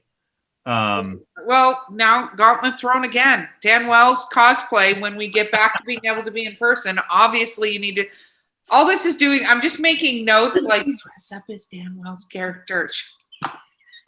Not creepy at all. I'm not going to ask to lick your face. Don't worry. I can control myself most of the time. Okay, cool. Well, how do, it's sort of silly for me to ask this, but we're getting near the end of the episode. How do people find you? What do you consider the best way to contact or look you up or anything? Not your house address. Please don't do that. We had somebody start to do that on the show one time, and I was like, definitely, no, we're not doing that. No, I'm not telling anyone where my house is. Actually, another fan interaction that I've had is that serial killer series has earned me a lot of very sociopathic fans. And I get fan mail a lot. Not as much anymore because the books aren't new, but back in the day, it was a good 1 or 2 a week where it was finally somebody is writing a book that describes what it's like inside my head.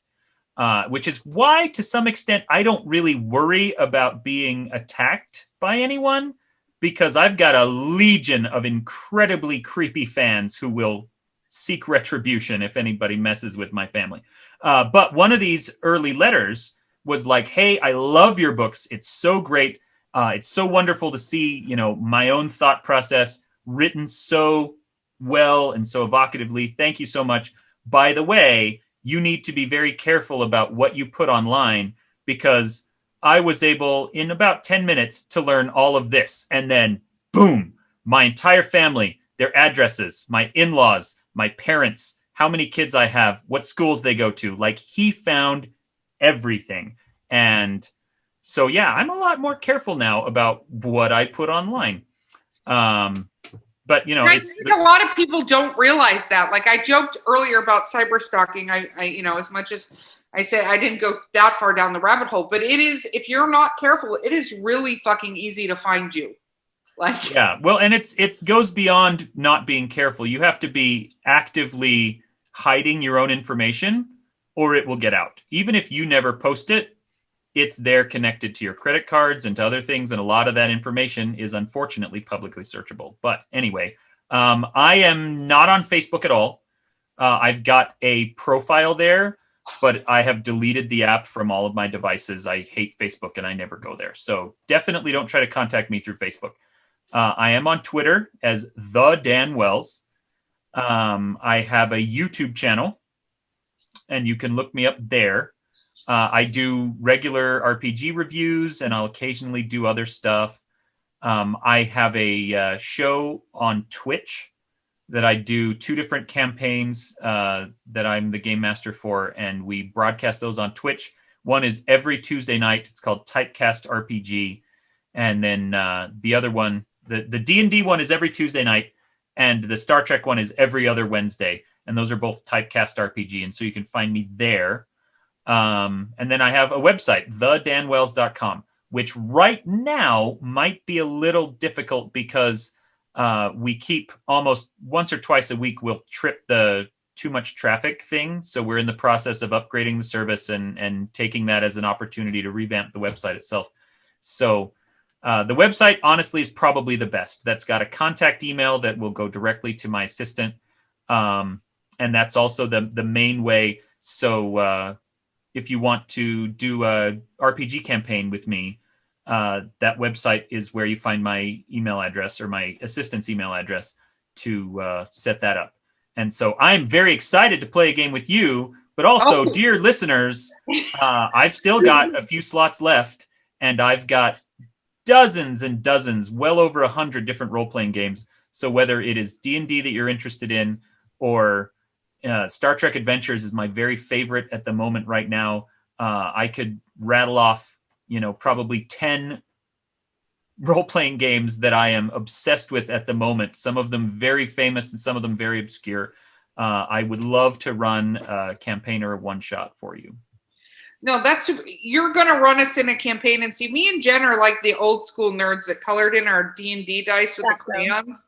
Like, nice. We're Perry the Fireball with the mage kind of D&Ders. Like, we're not like only the WoW version of D&D, which I don't even want to discuss because that just makes me angry. Those talent trees that killed us. So can I brag for a minute? Of course, please. I did get permission to talk about this because it was initially supposed to be a secret, but I'm now allowed to talk about it. So through Writing Excuses, which is the podcast that I do, a few years ago, we met Kjell Lindgren, who is an astronaut who's a big nerd. He's involved himself in the Hugo community and stuff like that. And he met us and we became friends, and he's taken us on 2 or 3 tours of NASA in Houston and things like that. And so a few years ago, we were there as part of this kind of outreach program with NASA, and we recorded Writing Excuses episodes with him and with a couple of other astronauts, and it was really awesome. And talked about space and how to do, how to talk about space in fiction and how to do science education and all these different things. And then at the end of it, Chell said, I have a present for you. Every astronaut is allowed to take, a really small amount of weight comprising a personal item up to the space station. And he reached into his pocket and he pulls out a handful of these bright red D20s. And then he said, so these have been to space. And then he wrote his initial on them and gave us each one of them. And so I've got a D20 that's been to outer space, and it is my prized possession. How does it roll? It rolls very well. It doesn't float above the table, but I like to imagine that it does. Do you fumble a lot with it? I honestly rarely ever use it because I'm like, this is the special one that I don't want to mess up. I've used it enough that actually the initial is worn off of it. It's awesome. I can't actually wait to play with you. This is going to be so much fun. That's actually how I met Jen originally. Was she had a mutual friend of ours invited her to a campaign, and then they didn't show up. So I randomly showed up at a place. Yeah, and her and her boyfriend were literally should we go? They're standing outside my apartment in a car, and they're going, should we just go in? Is this weird? Needless I to don't say, even know this person. This is how people get murdered. It's only mostly weird, and she doesn't regret a moment of it. And if she knew about your obsession with serial killers beforehand, Right. she would not have gone in. No, she wouldn't have. I eased her into that. That was years later when the writing thing came into play, and we weren't just. Jen's the character, by the way, in every game that actually understands what's happening and tries to communicate it to the group. Nobody listens, and she gets killed by some weird random bad guy because none of us are listening to a single thing she's saying. And I'm like, see, I told you the whole time. You're the Cassandra of the group. Yes, every time. Yes, absolutely. Oh my God, you have been amazing, Dan. Thank you so much for being on the podcast. You have also been amazing, both of you. This was so much fun.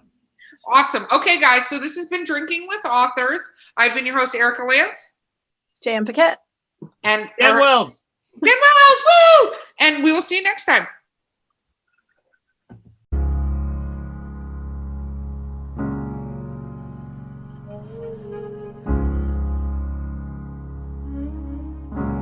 Spend all your time waiting for that second chance, for a break that would make it okay. There's always some reason to feel not good enough, and it's hard at the end of the day. I need some distraction. Oh, beautiful release. Memories seep from my veins. Let me be empty. Oh, weightless, and maybe I'll find some peace tonight. In the arms of the angel. Fly away from here, from this dark, cold hotel room, and the endlessness that you fear. Hello, I'm Erica Lance, CEO of Four Horsemen Publications.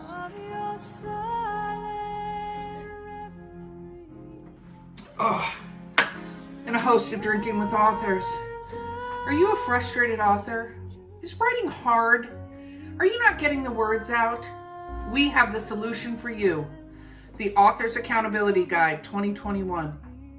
In it contains accountability, 4 muses, practice exercises. We even have an online community where you and your fellow writers can figure out what the heck you're doing wrong and how to fix it. Everything you need is contained in this book. I'm not only a sponsor, I'm also a writer. Find us at the Author's Accountability Guide, because I know you're wondering how to make writing less hard. Lies that you make up for all that you lack. It don't make no difference. Escape one last time. It's easier to believe in this sweet madness, all this glorious sadness that brings me to my knees in the arms. Okay, Drinking with Authors, Literary Briefs episode, rapid fire questions. I'm your host, Erica Lance. With me today is, J.M. Paquette. and our guest is Dan Wells. Okay, I already Hi. figured- What were you going to say? I said hi. Oh, you I said wasn't going to say anything more interesting than that. I'm waiting for the rapid fire questions. Well, we're going to get to that. We have to talk about what we're drinking so people can drink Oh. along. Okay. That's going to be super exciting for the other two people about to talk. I'm still drinking breakfast stout, which is actually a double chocolate. I don't know how they determine how much chocolate's to be double chocolate. Oatmeal coffee stout.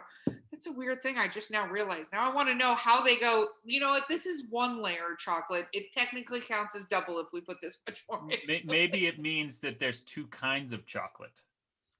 Because that's typically double chocolate brownies means that they have like fudge or chocolate chips in them or something, because then you're getting two kinds of it. So maybe that's what it is.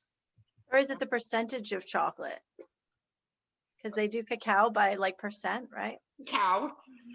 Cacao. That Maybe reminds me of the like a Portlandia special kind of chocolate. There's normal chocolate that all of us have been eating our whole lives, but Yeah. double chocolate is like this special, like outer space chocolate that That's- only you have access to. I wonder if your dice have touched that.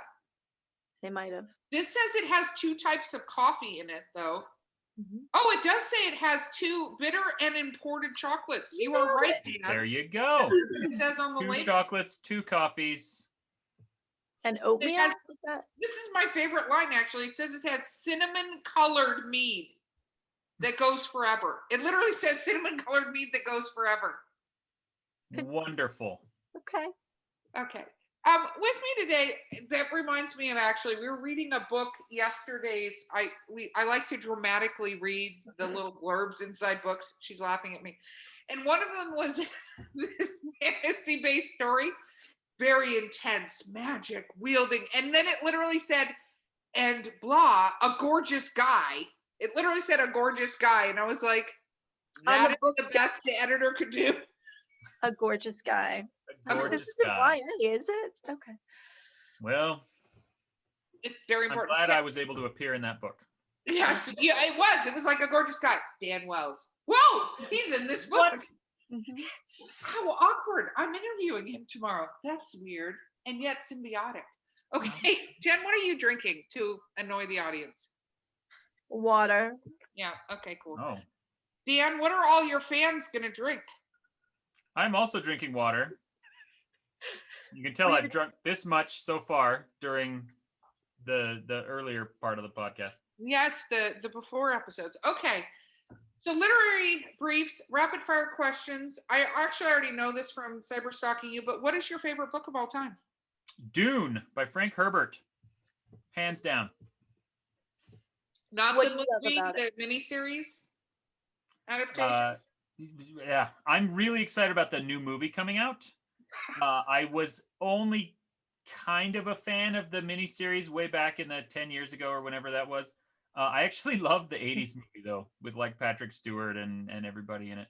I actually love that movie, not because it's anything like the book, but the movie was actually semi-revolutionary at the time. Mhm. Right? It feels like Flash Gordon. Yeah. You love Flash Gordon, I Jen. love Flash Gordon in my soul. Yeah.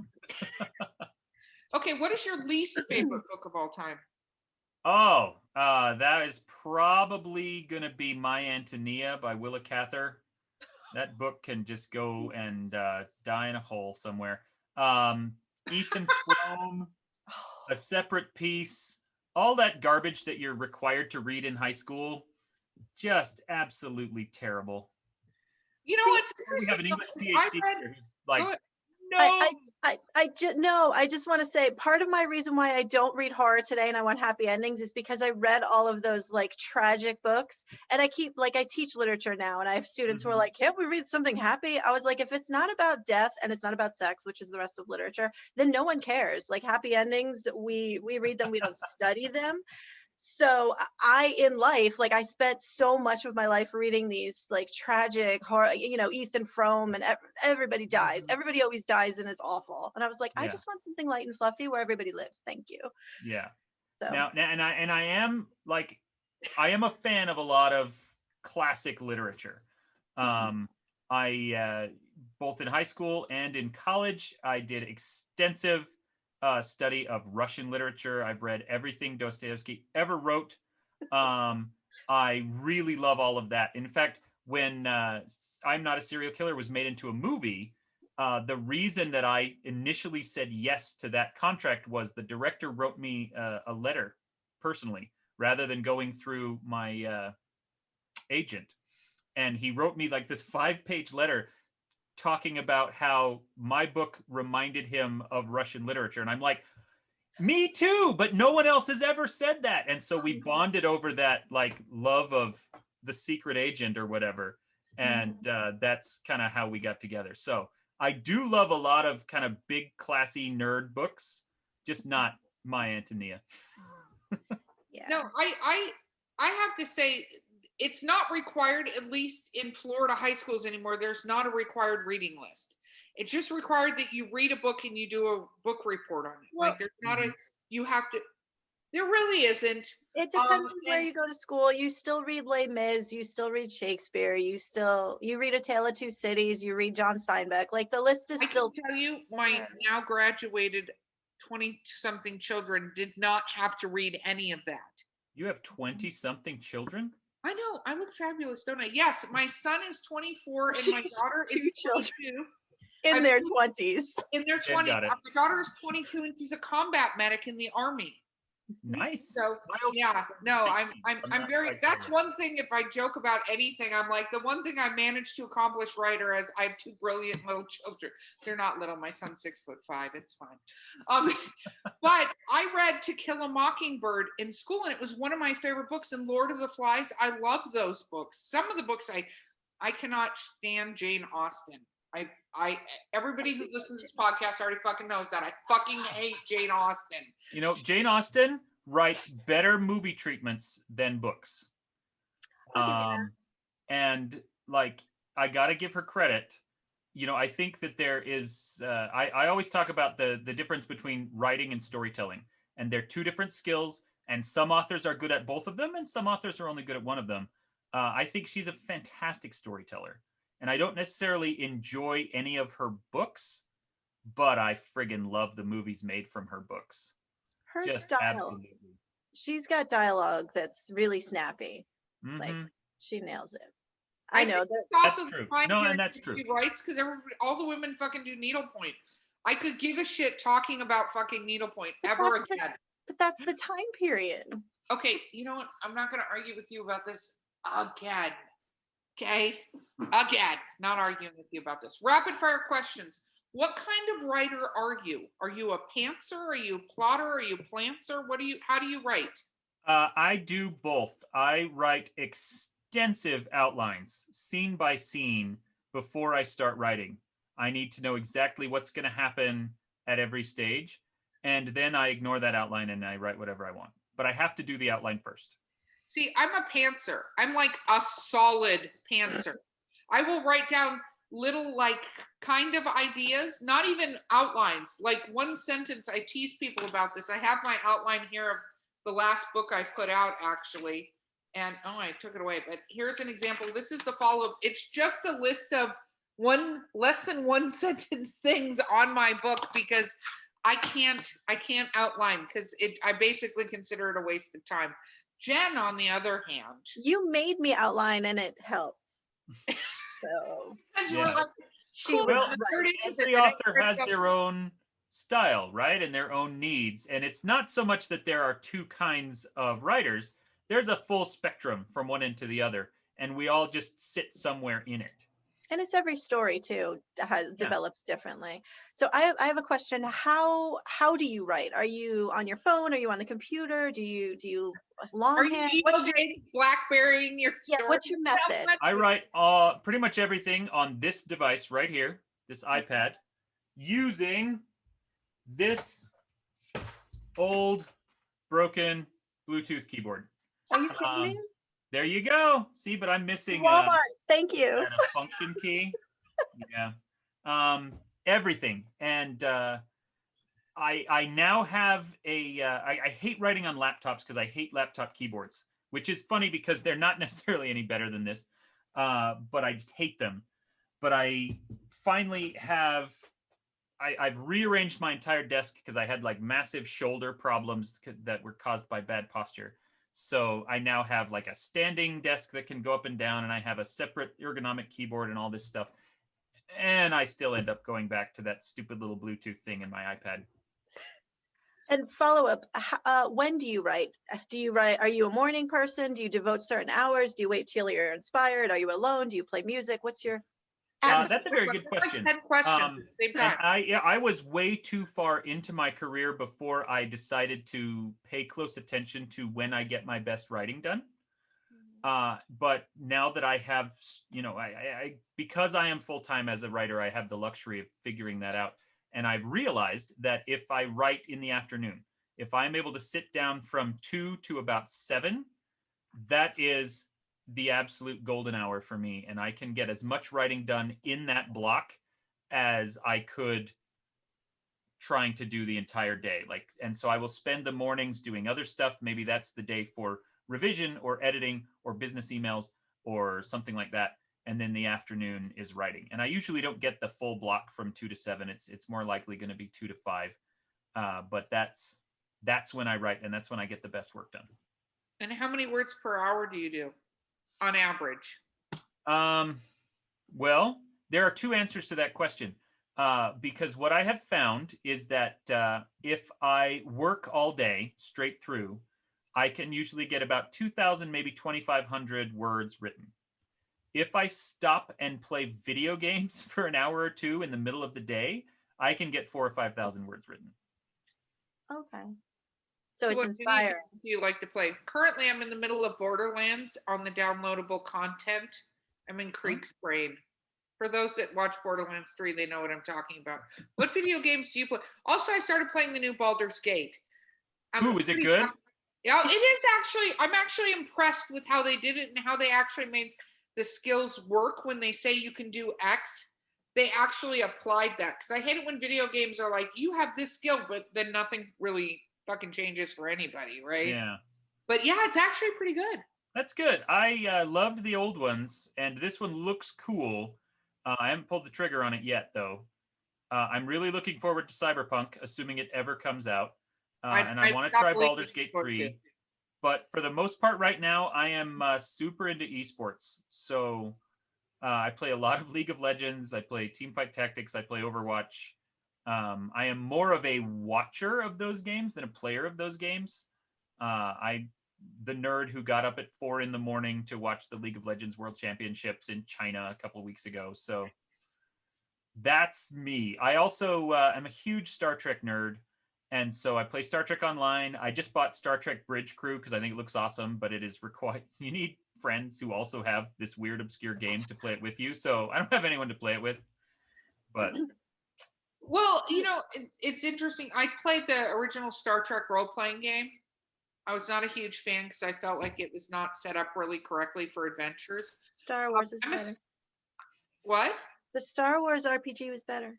It was way better. Like the old West End Games one?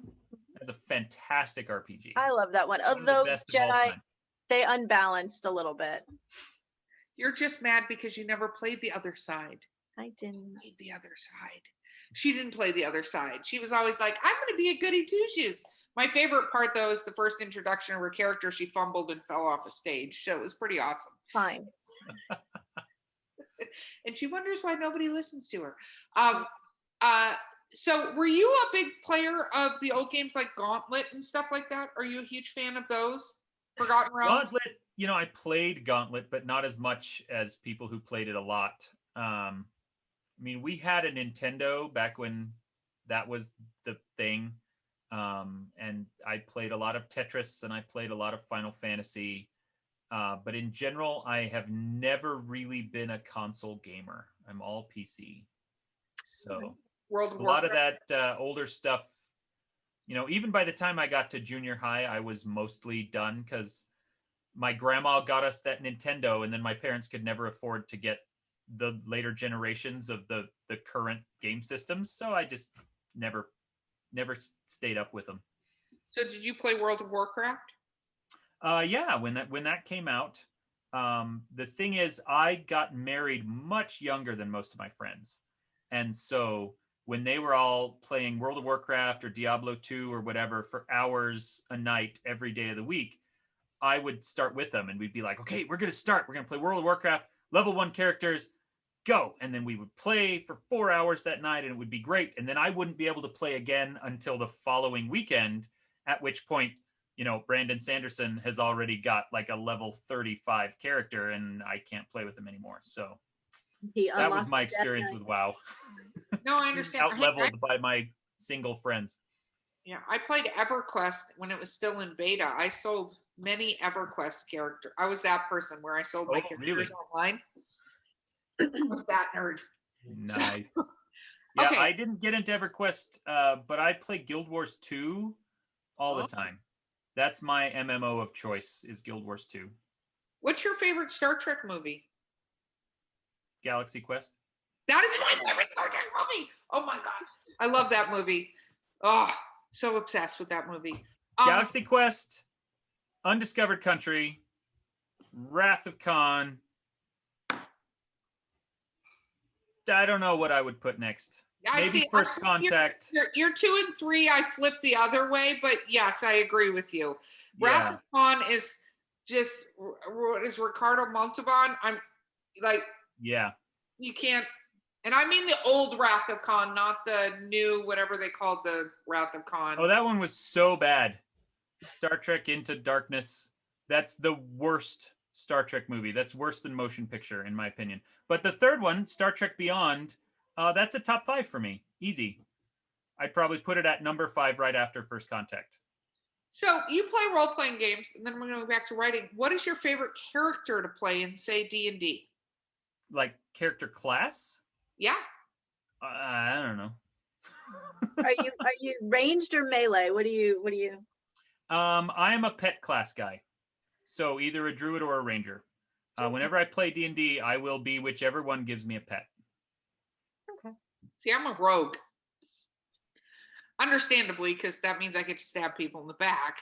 Jen, on the other hand, is the good, upstanding person that gets turned into like a fucking vampire. So she has a recent novel series. It has 4 books, but 3 and then an addendum.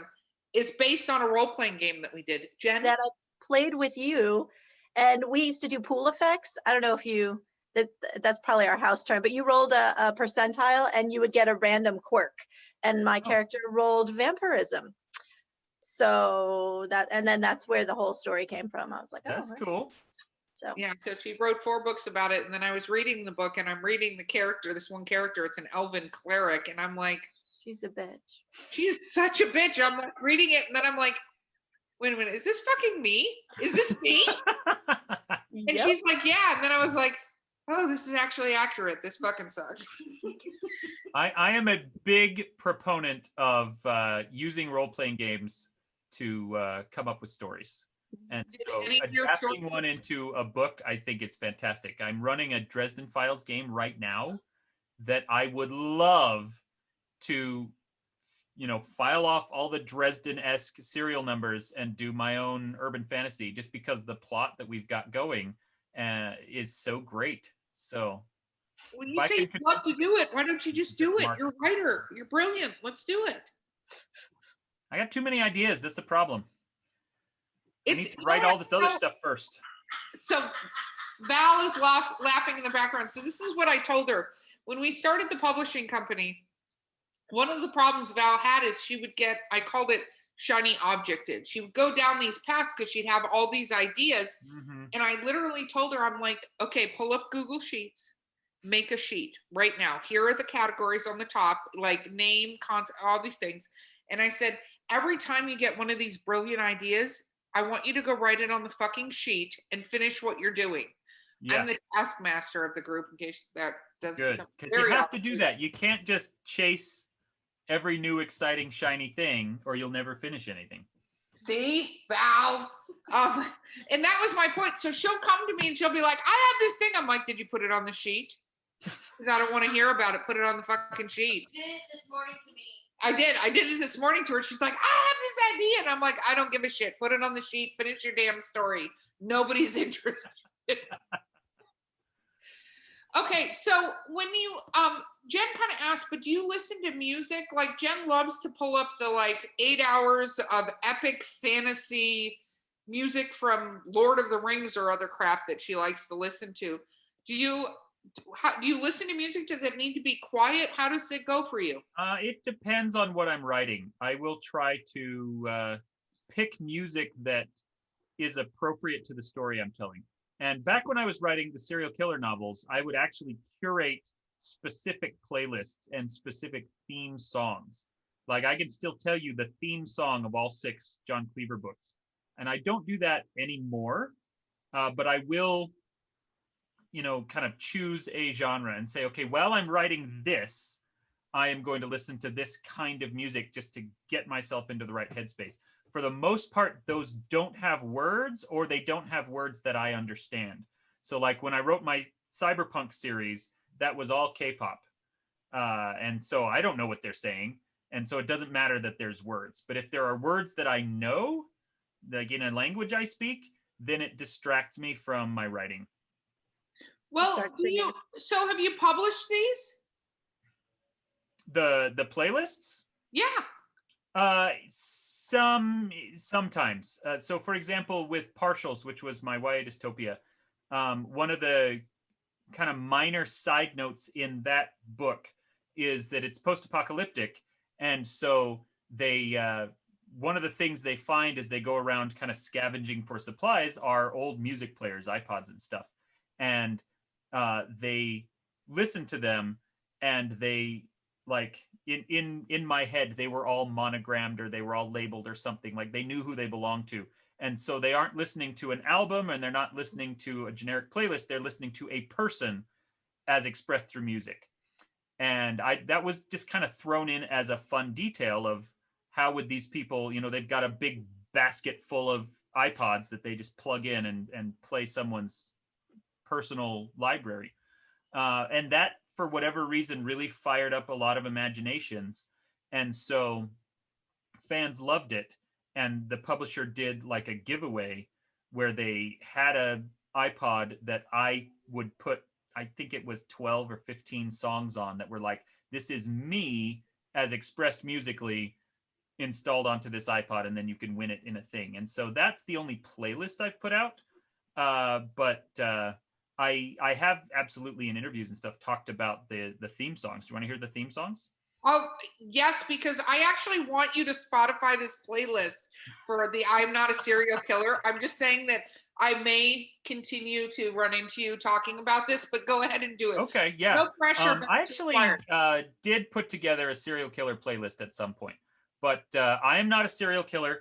That is Everlong by the Foo Fighters, but specifically the acoustic version. Oh, wow. It is also Mad World by What's His Bucket. So, yeah. Yes. The Those saddest were the song two. ever. In fact, it gets even more specific than that. There was a very specific AVI that was acoustic Everlong put over a bunch of anime from Fooly Cooly, which is my favorite anime series. And I would watch that video. I would sit down to write, listen to Mad World, watch that video, and then go. And I think that has a lot to do with the tone that the book captured. Was this very kind of lost, wistful kind of thing, which I think is part of why the book is successful, because you don't expect the horror story about a teenage sociopath hunting monsters to really mostly be a sad story about a boy without a father, but that's what it is. Oh, and a boy book likes two. a girl. I love that undertone of that is his relationship. I'm just saying the relationship he puts into perspective with the girls is amazing to me. How you did that was truly a work of art, honestly, in Well, my thank mind. you very much. Yeah, because you're taking somebody who really knows that they're fucked up in societal terms, and yet this person to him is somebody he so desperately wants to be able to interact with for that. And anyway, that's Okay, anyway. so now that you've mentioned the girls, I have to ask, because I get crap from readers all the time, because at the end of book 6, he does not end up with the girl they want him to end up with.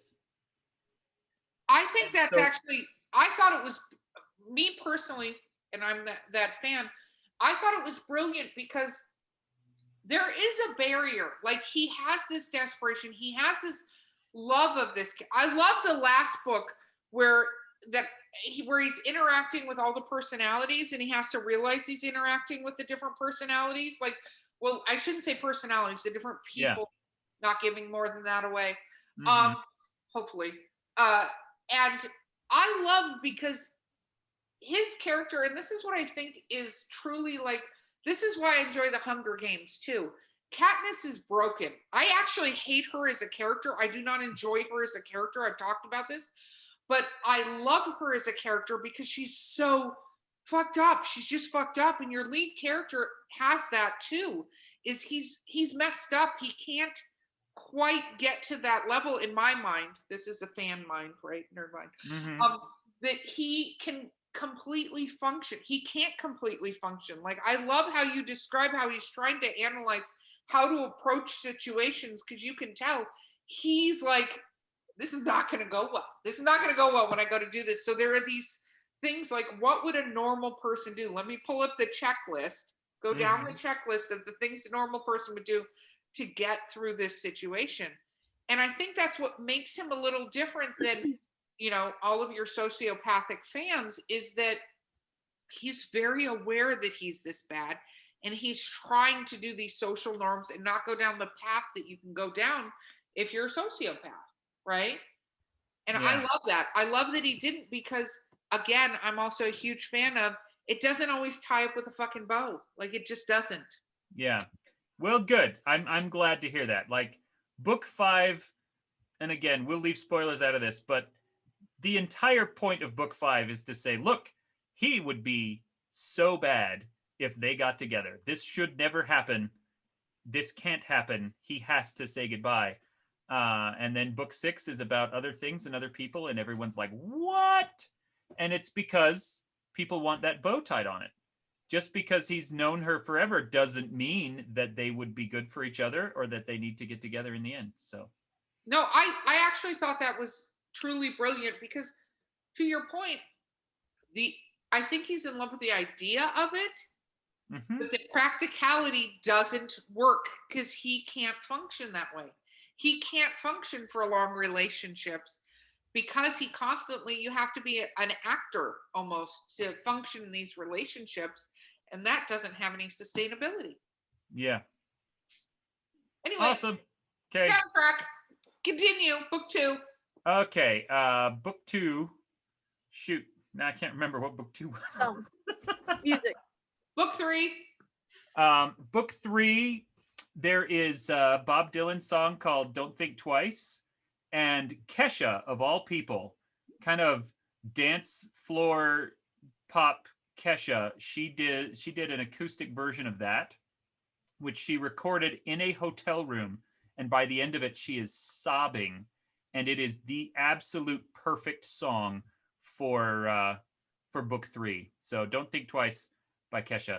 I'm writing that down because Kesha's timbre, for whatever reason, inspires so much joy in me, and it probably shouldn't, but I fucking She's love great. She's one of my favorite artists right now. I cannot, for the life of me, remember what book 2 was, and it is killing me. That's fine. We're on to book 4. Come back to book 2. Okay, book 4 actually has 2. Razor by the Foo Fighters. There's a lot of Foo Fighters. And then also The Sharpest Lives by My Chemical Romance. So those are the 2. And it's because those are the two sides of the coin. Razor by Foo Fighters is very much about not acting. It is about waiting and wanting to do something and never getting to do it. And then Sharpest Lives is about just full bore, pedal to the metal, all gas, no brakes. We're gonna go through and do this. And so the two of them together fit really well for me for book 4. Book 5 is actually America by Simon and Garfunkel. And to a lesser extent, Hard Rain by Bob Dylan. Yet another Bob Dylan song. Wait, Hard Rain? Yeah. In fact, for a long time, the working title for book 5 was Six Crooked Highways, which is a line that I stole from Hard Rain. Book 6 is actually a song that only exists in my head. So, what is it? It's Moody Blues. I Know You're Out There Somewhere. No, not that one. In Your Wildest Dreams. That's what it is, by the Moody Blues. But like everybody who's writing just scratch that out and then what I have come up with in my head is that Gary Jules from Mad World does that same slow, sad treatment to In Your Wildest Dreams by the Moody Blues, and that's the theme song for book 6. To a lesser extent, Far Away So Close by U2. But again, acoustic. I'm a big fan of acoustic songs, obviously. So hang on. I've got my playlist here. I'm going to look up book 4 and I'm going to kick myself when I see what it is because it should have been obvious.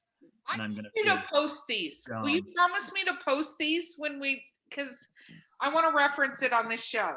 Well, post them where is the problem? I read your website. Your website is accessible. You could post your playlist. I could post them on there, huh? I could do a YouTube video. Okay, book 2 is Tear You Apart by She Wants Revenge. Okay. Oh my God. Okay. I fucking love that band. I know that band. Yes. I am a big fan of She Wants Revenge. That whole like Interpol style. I love that. I've got a whole Pandora station built around that. But that song in particular, Tear You Apart, because it is about this kind of puppy love high school crush thing, and then you get to the chorus and it's I'm going to tear you apart, destroy you because I love you and I'm obsessed with you so much. So you know what's interesting, you say that, and it's a really interesting line between love and obsession. Like people say, love and hate, but love and obsession, there is a really fucking little gray area right in between that situation that people don't realize. Okay. Can I ask your top 3 favorite songs? Top 3 favorite songs of all time. Of all time. Everlong by the Foo Fighters. Hands down, no question. 2 by Shakira, which is on her Donde Están Los Ladrones album. Okay. That is my favorite album. If I had to pick one album that is my favorite of all time, it would be Shakira's second album. Yeah, that was my next question. And third song, A Day in the Life by the Beatles. Oh. That's what's funny? On your website, you list the Beatles as your favorite artist, but listening to everything you said just for cyber stalking purposes. Yeah. Stop laughing at me, Valerie. Shut up. Is most of what you listed is like Foo Fighters and stuff, and these other things, but you list the Beatles. Why do you list the Beatles as your number 1 band? The simplest answer and best answer to that question is because I put that bio together 12 years ago. And I am a different person now. 12 years. But that said, I love the Beatles. I'm a big fan of the Beatles, and I think that I still have a tendency to default to them. I grew up with them. I was born in 77, grew up in the 80s and 90s, and never listened to currently popular music. I always listened to oldies. And so I grew up on 50s and 60s stuff. And it wasn't until college that I went back and started listening to grunge and was like, what the hell have I been missing out on? And became like a massive fan of Pearl Jam and Smashing Pumpkins.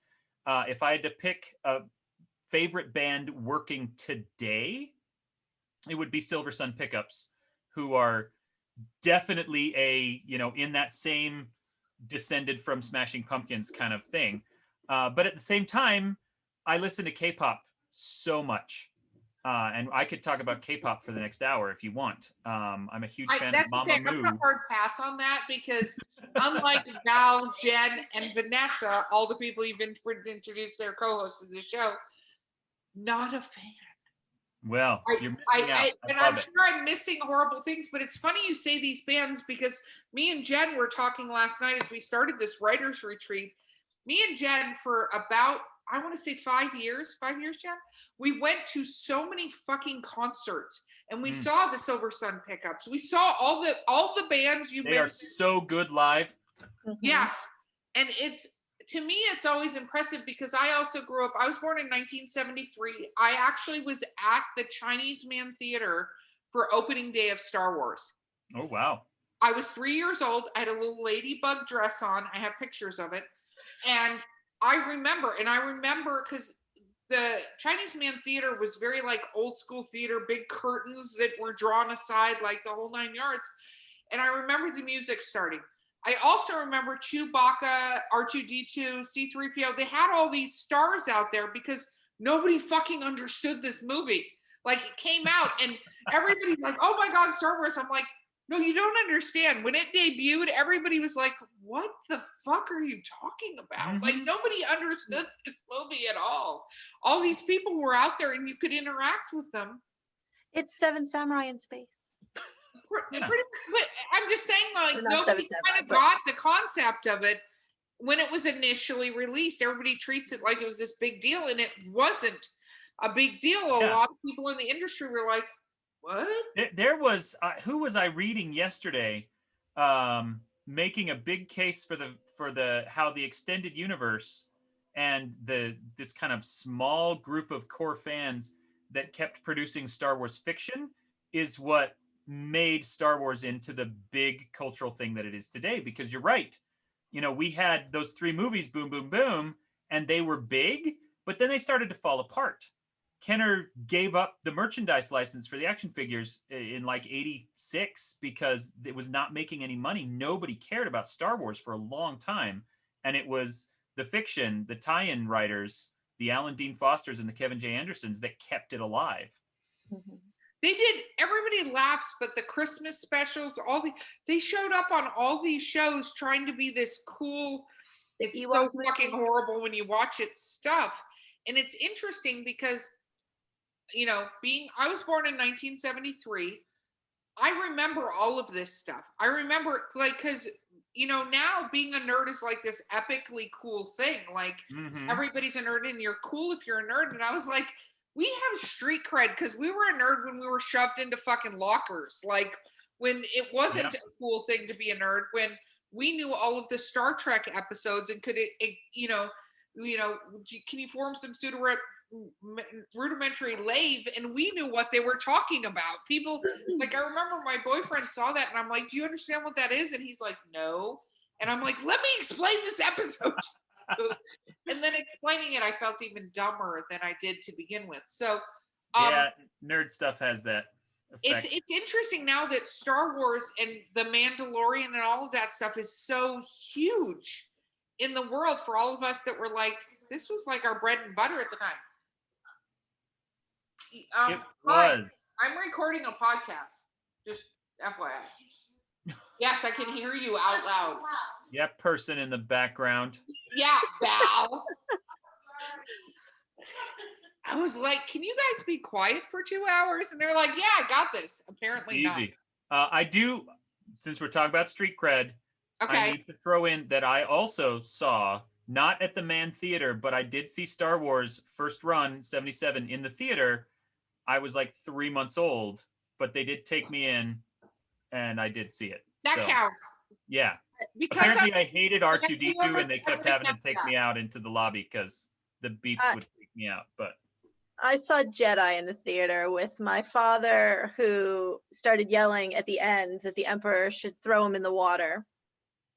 because that was my dad. At the very end, when he picks up Darth Vader, and my dad was like, "Throw him in the water," and the woman behind him was very angry at my father yelling at the screen, and was like, "They're in outer space. There isn't any water." So that's what I remember from Empire or Jedi, Return of the Jedi. It's the very end. What's interesting is I saw Wrath of Khan in the theaters and had such a problem. I actually put cotton balls in my ears for months because I was afraid those little earwig things would get in my ears. Like, this was a legitimate fear as a child that I had. Was the one that killed me was E.T. Oh, because my grandmother took me to see E.T. before I started school, kindergarten or whatever, because it was right then, like 82, 83, whenever it came out. But my grandma has never been on time to anything in her life. And so we got there after all the early scenes that establish how wonderful he is. We literally walked into the theater during the scene where Elliot thinks there's a monster in the shed. And it's like he throws a ball in and the ball gets thrown back out and then he screams and runs away. And so it was a horror movie to me because I missed those early establishing scenes. And it was just, here's the creepy monster from the shed. Why did he let it in the house? And I slept in my parents' floor for the next 7 months because E.T. was going to come through the window and get me. That legitimately, they did not make that a warm and fuzzy character. I'm just going to say, like, some of the stuff, don't get me started on Ewoks. I have a question for you. Do you have any bad habits as a writer that you're aware of? Yes, I definitely do. What are your bad habits?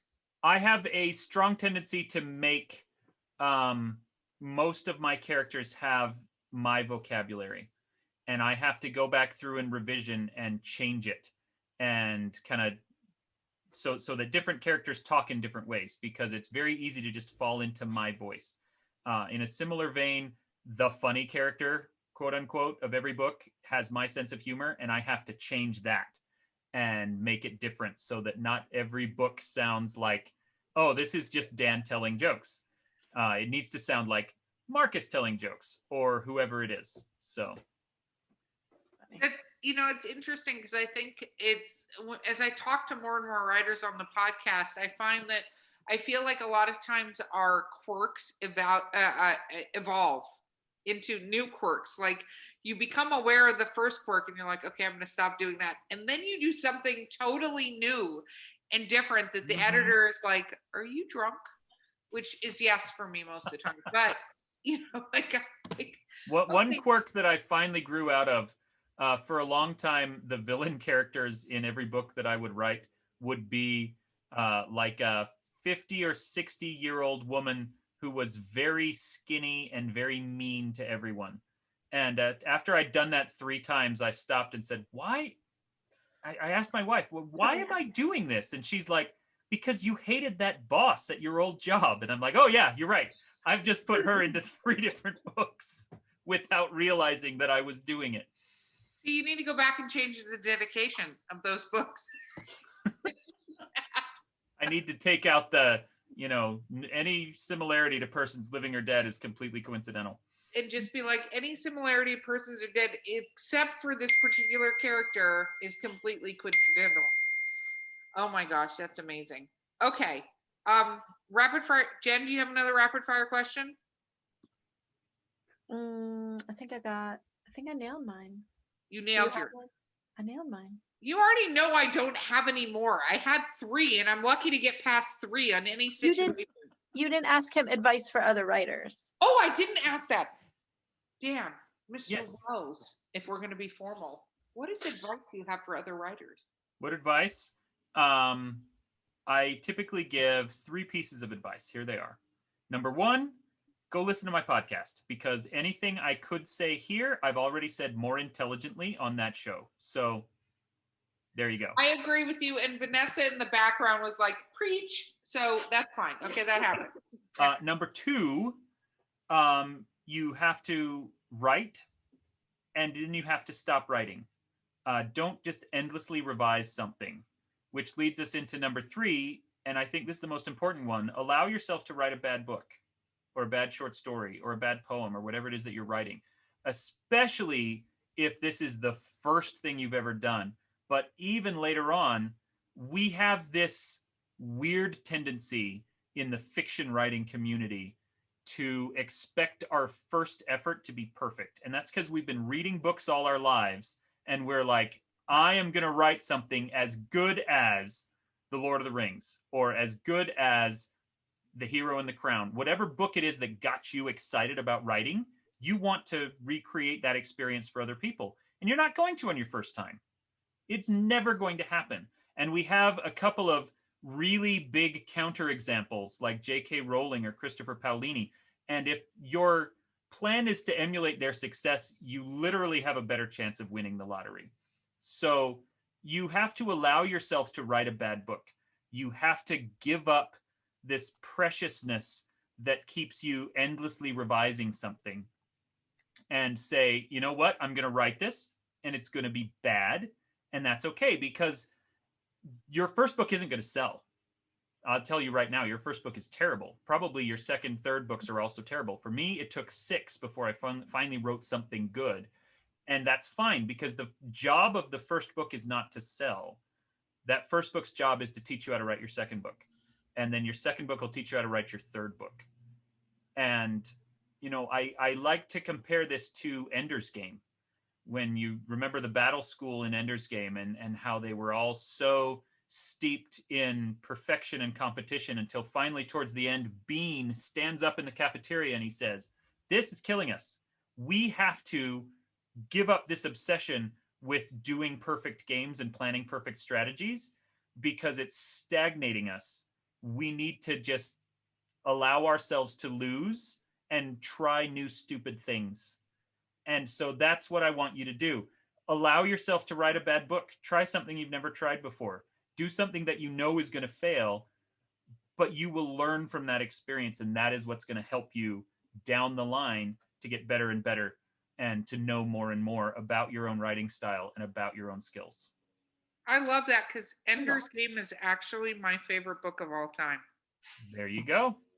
Orson Scott Card. I couldn't put that book down when I started reading it. I also read The Veil of the Voles straight through and didn't put that down either, by Pierce Anthony, who, by the way, after COVID is over, has agreed to be on this podcast. He can't figure out technology, so I need to go to him. Okay. He's ridiculous. I appreciate you being on this podcast. You have been amazing. I can't wait to do my role-playing game. Well, I'm excited for it. Thank you so much for inviting me onto the show. This was a lot of fun. Absolutely. I do so many interviews that are just like the same 5 questions over and over again. And it's a delight to just sit down and have a conversation with interesting people. So thank you to both of you. This was a lot of fun. Oh, you are thoroughly welcome, and I love doing that. I agree. I think that we can. You're way more famous than both of us are combined right now, but I think it's really annoying when you get asked the same 5 questions. And I think it's important to get to try to know some of the writer behind the mystique. I'm super nerding out. You have no idea. When I hang up this thing, I'm going to go into total nerdville with all these girls at my writer's retreat here, but perfectly fine. Nobody will see it. It's okay. It's not on recording. So thank you so much for being on the podcast. Literary Briefs. If people want to find you, we talked about this. Your website is the #1 place you recommend, but you're also. That is probably the easiest way. We're in the process of revamping it, so it might be difficult. But just remember the Dan Wells. That is my address. That is my email address. That is my website. That is my Twitter. The Dan Wells. Is there another Dan Wells that doesn't have There a actually is. Okay. There is an actor and bodybuilder in Los Angeles named Dan Wells. And he is very web savvy, and he got to everything first. But people tag him all the time when they're trying to send messages to me. And so I haven't met him in person, but we've talked a lot online. And I dedicated my book about cloning to him, and I sent him a copy of it. And in fact, for a long time, what I don't think Google does this anymore, but they used to do this thing where if you search something, the most popular text result would be me when you search Dan Wells, but the most popular image result was him. And so I would show up at bookstores to do signings, and they're like, Dan Wells, oh, you don't look like you do online. And it's because there's this gorgeous bodybuilder guy. He was on the cover of Men's Health a while ago, and I like to keep a copy of that on my phone because there's this just ripped, shirtless dude named Dan Wells. In fact, I went to church a couple of weeks after that issue of the magazine came out, and someone at church was like, Dan, you used to look really good. And I'm like, first of all, used to? But second of all, no, that's not me. That's Dan Wells, the actor, not Dan Wells, the author. So here's the actor formerly known as the author, Dan Wells. There are so many girls with your picture on their wall that when they meet you in person, they're going to go, they're like, wait. Yeah, I mean, look it up. Look up Dan Wells Men's Health, and you'll be like, dang, why didn't we just talk to him for 2 hours? That would have been so much better. No, it wouldn't have been, because he didn't write the epic books that I'm an epic fan of. So I don't give a shit what he looks like. I'm so much happier that this occurred. Sure, he can't run a D&D game. Thank you. Yes, the D&D game. We may need you to stream it on Twitch. I'm throwing it out there, but it may be Twitch worthy to our D&D online. Down for that. Awesome. You've been thoroughly amazing. Thank you so much for being on the show. Thank you for having me. Absolutely. So I've been Erica Lance. JMK. This has been Drinking with Authors, Literary Graces.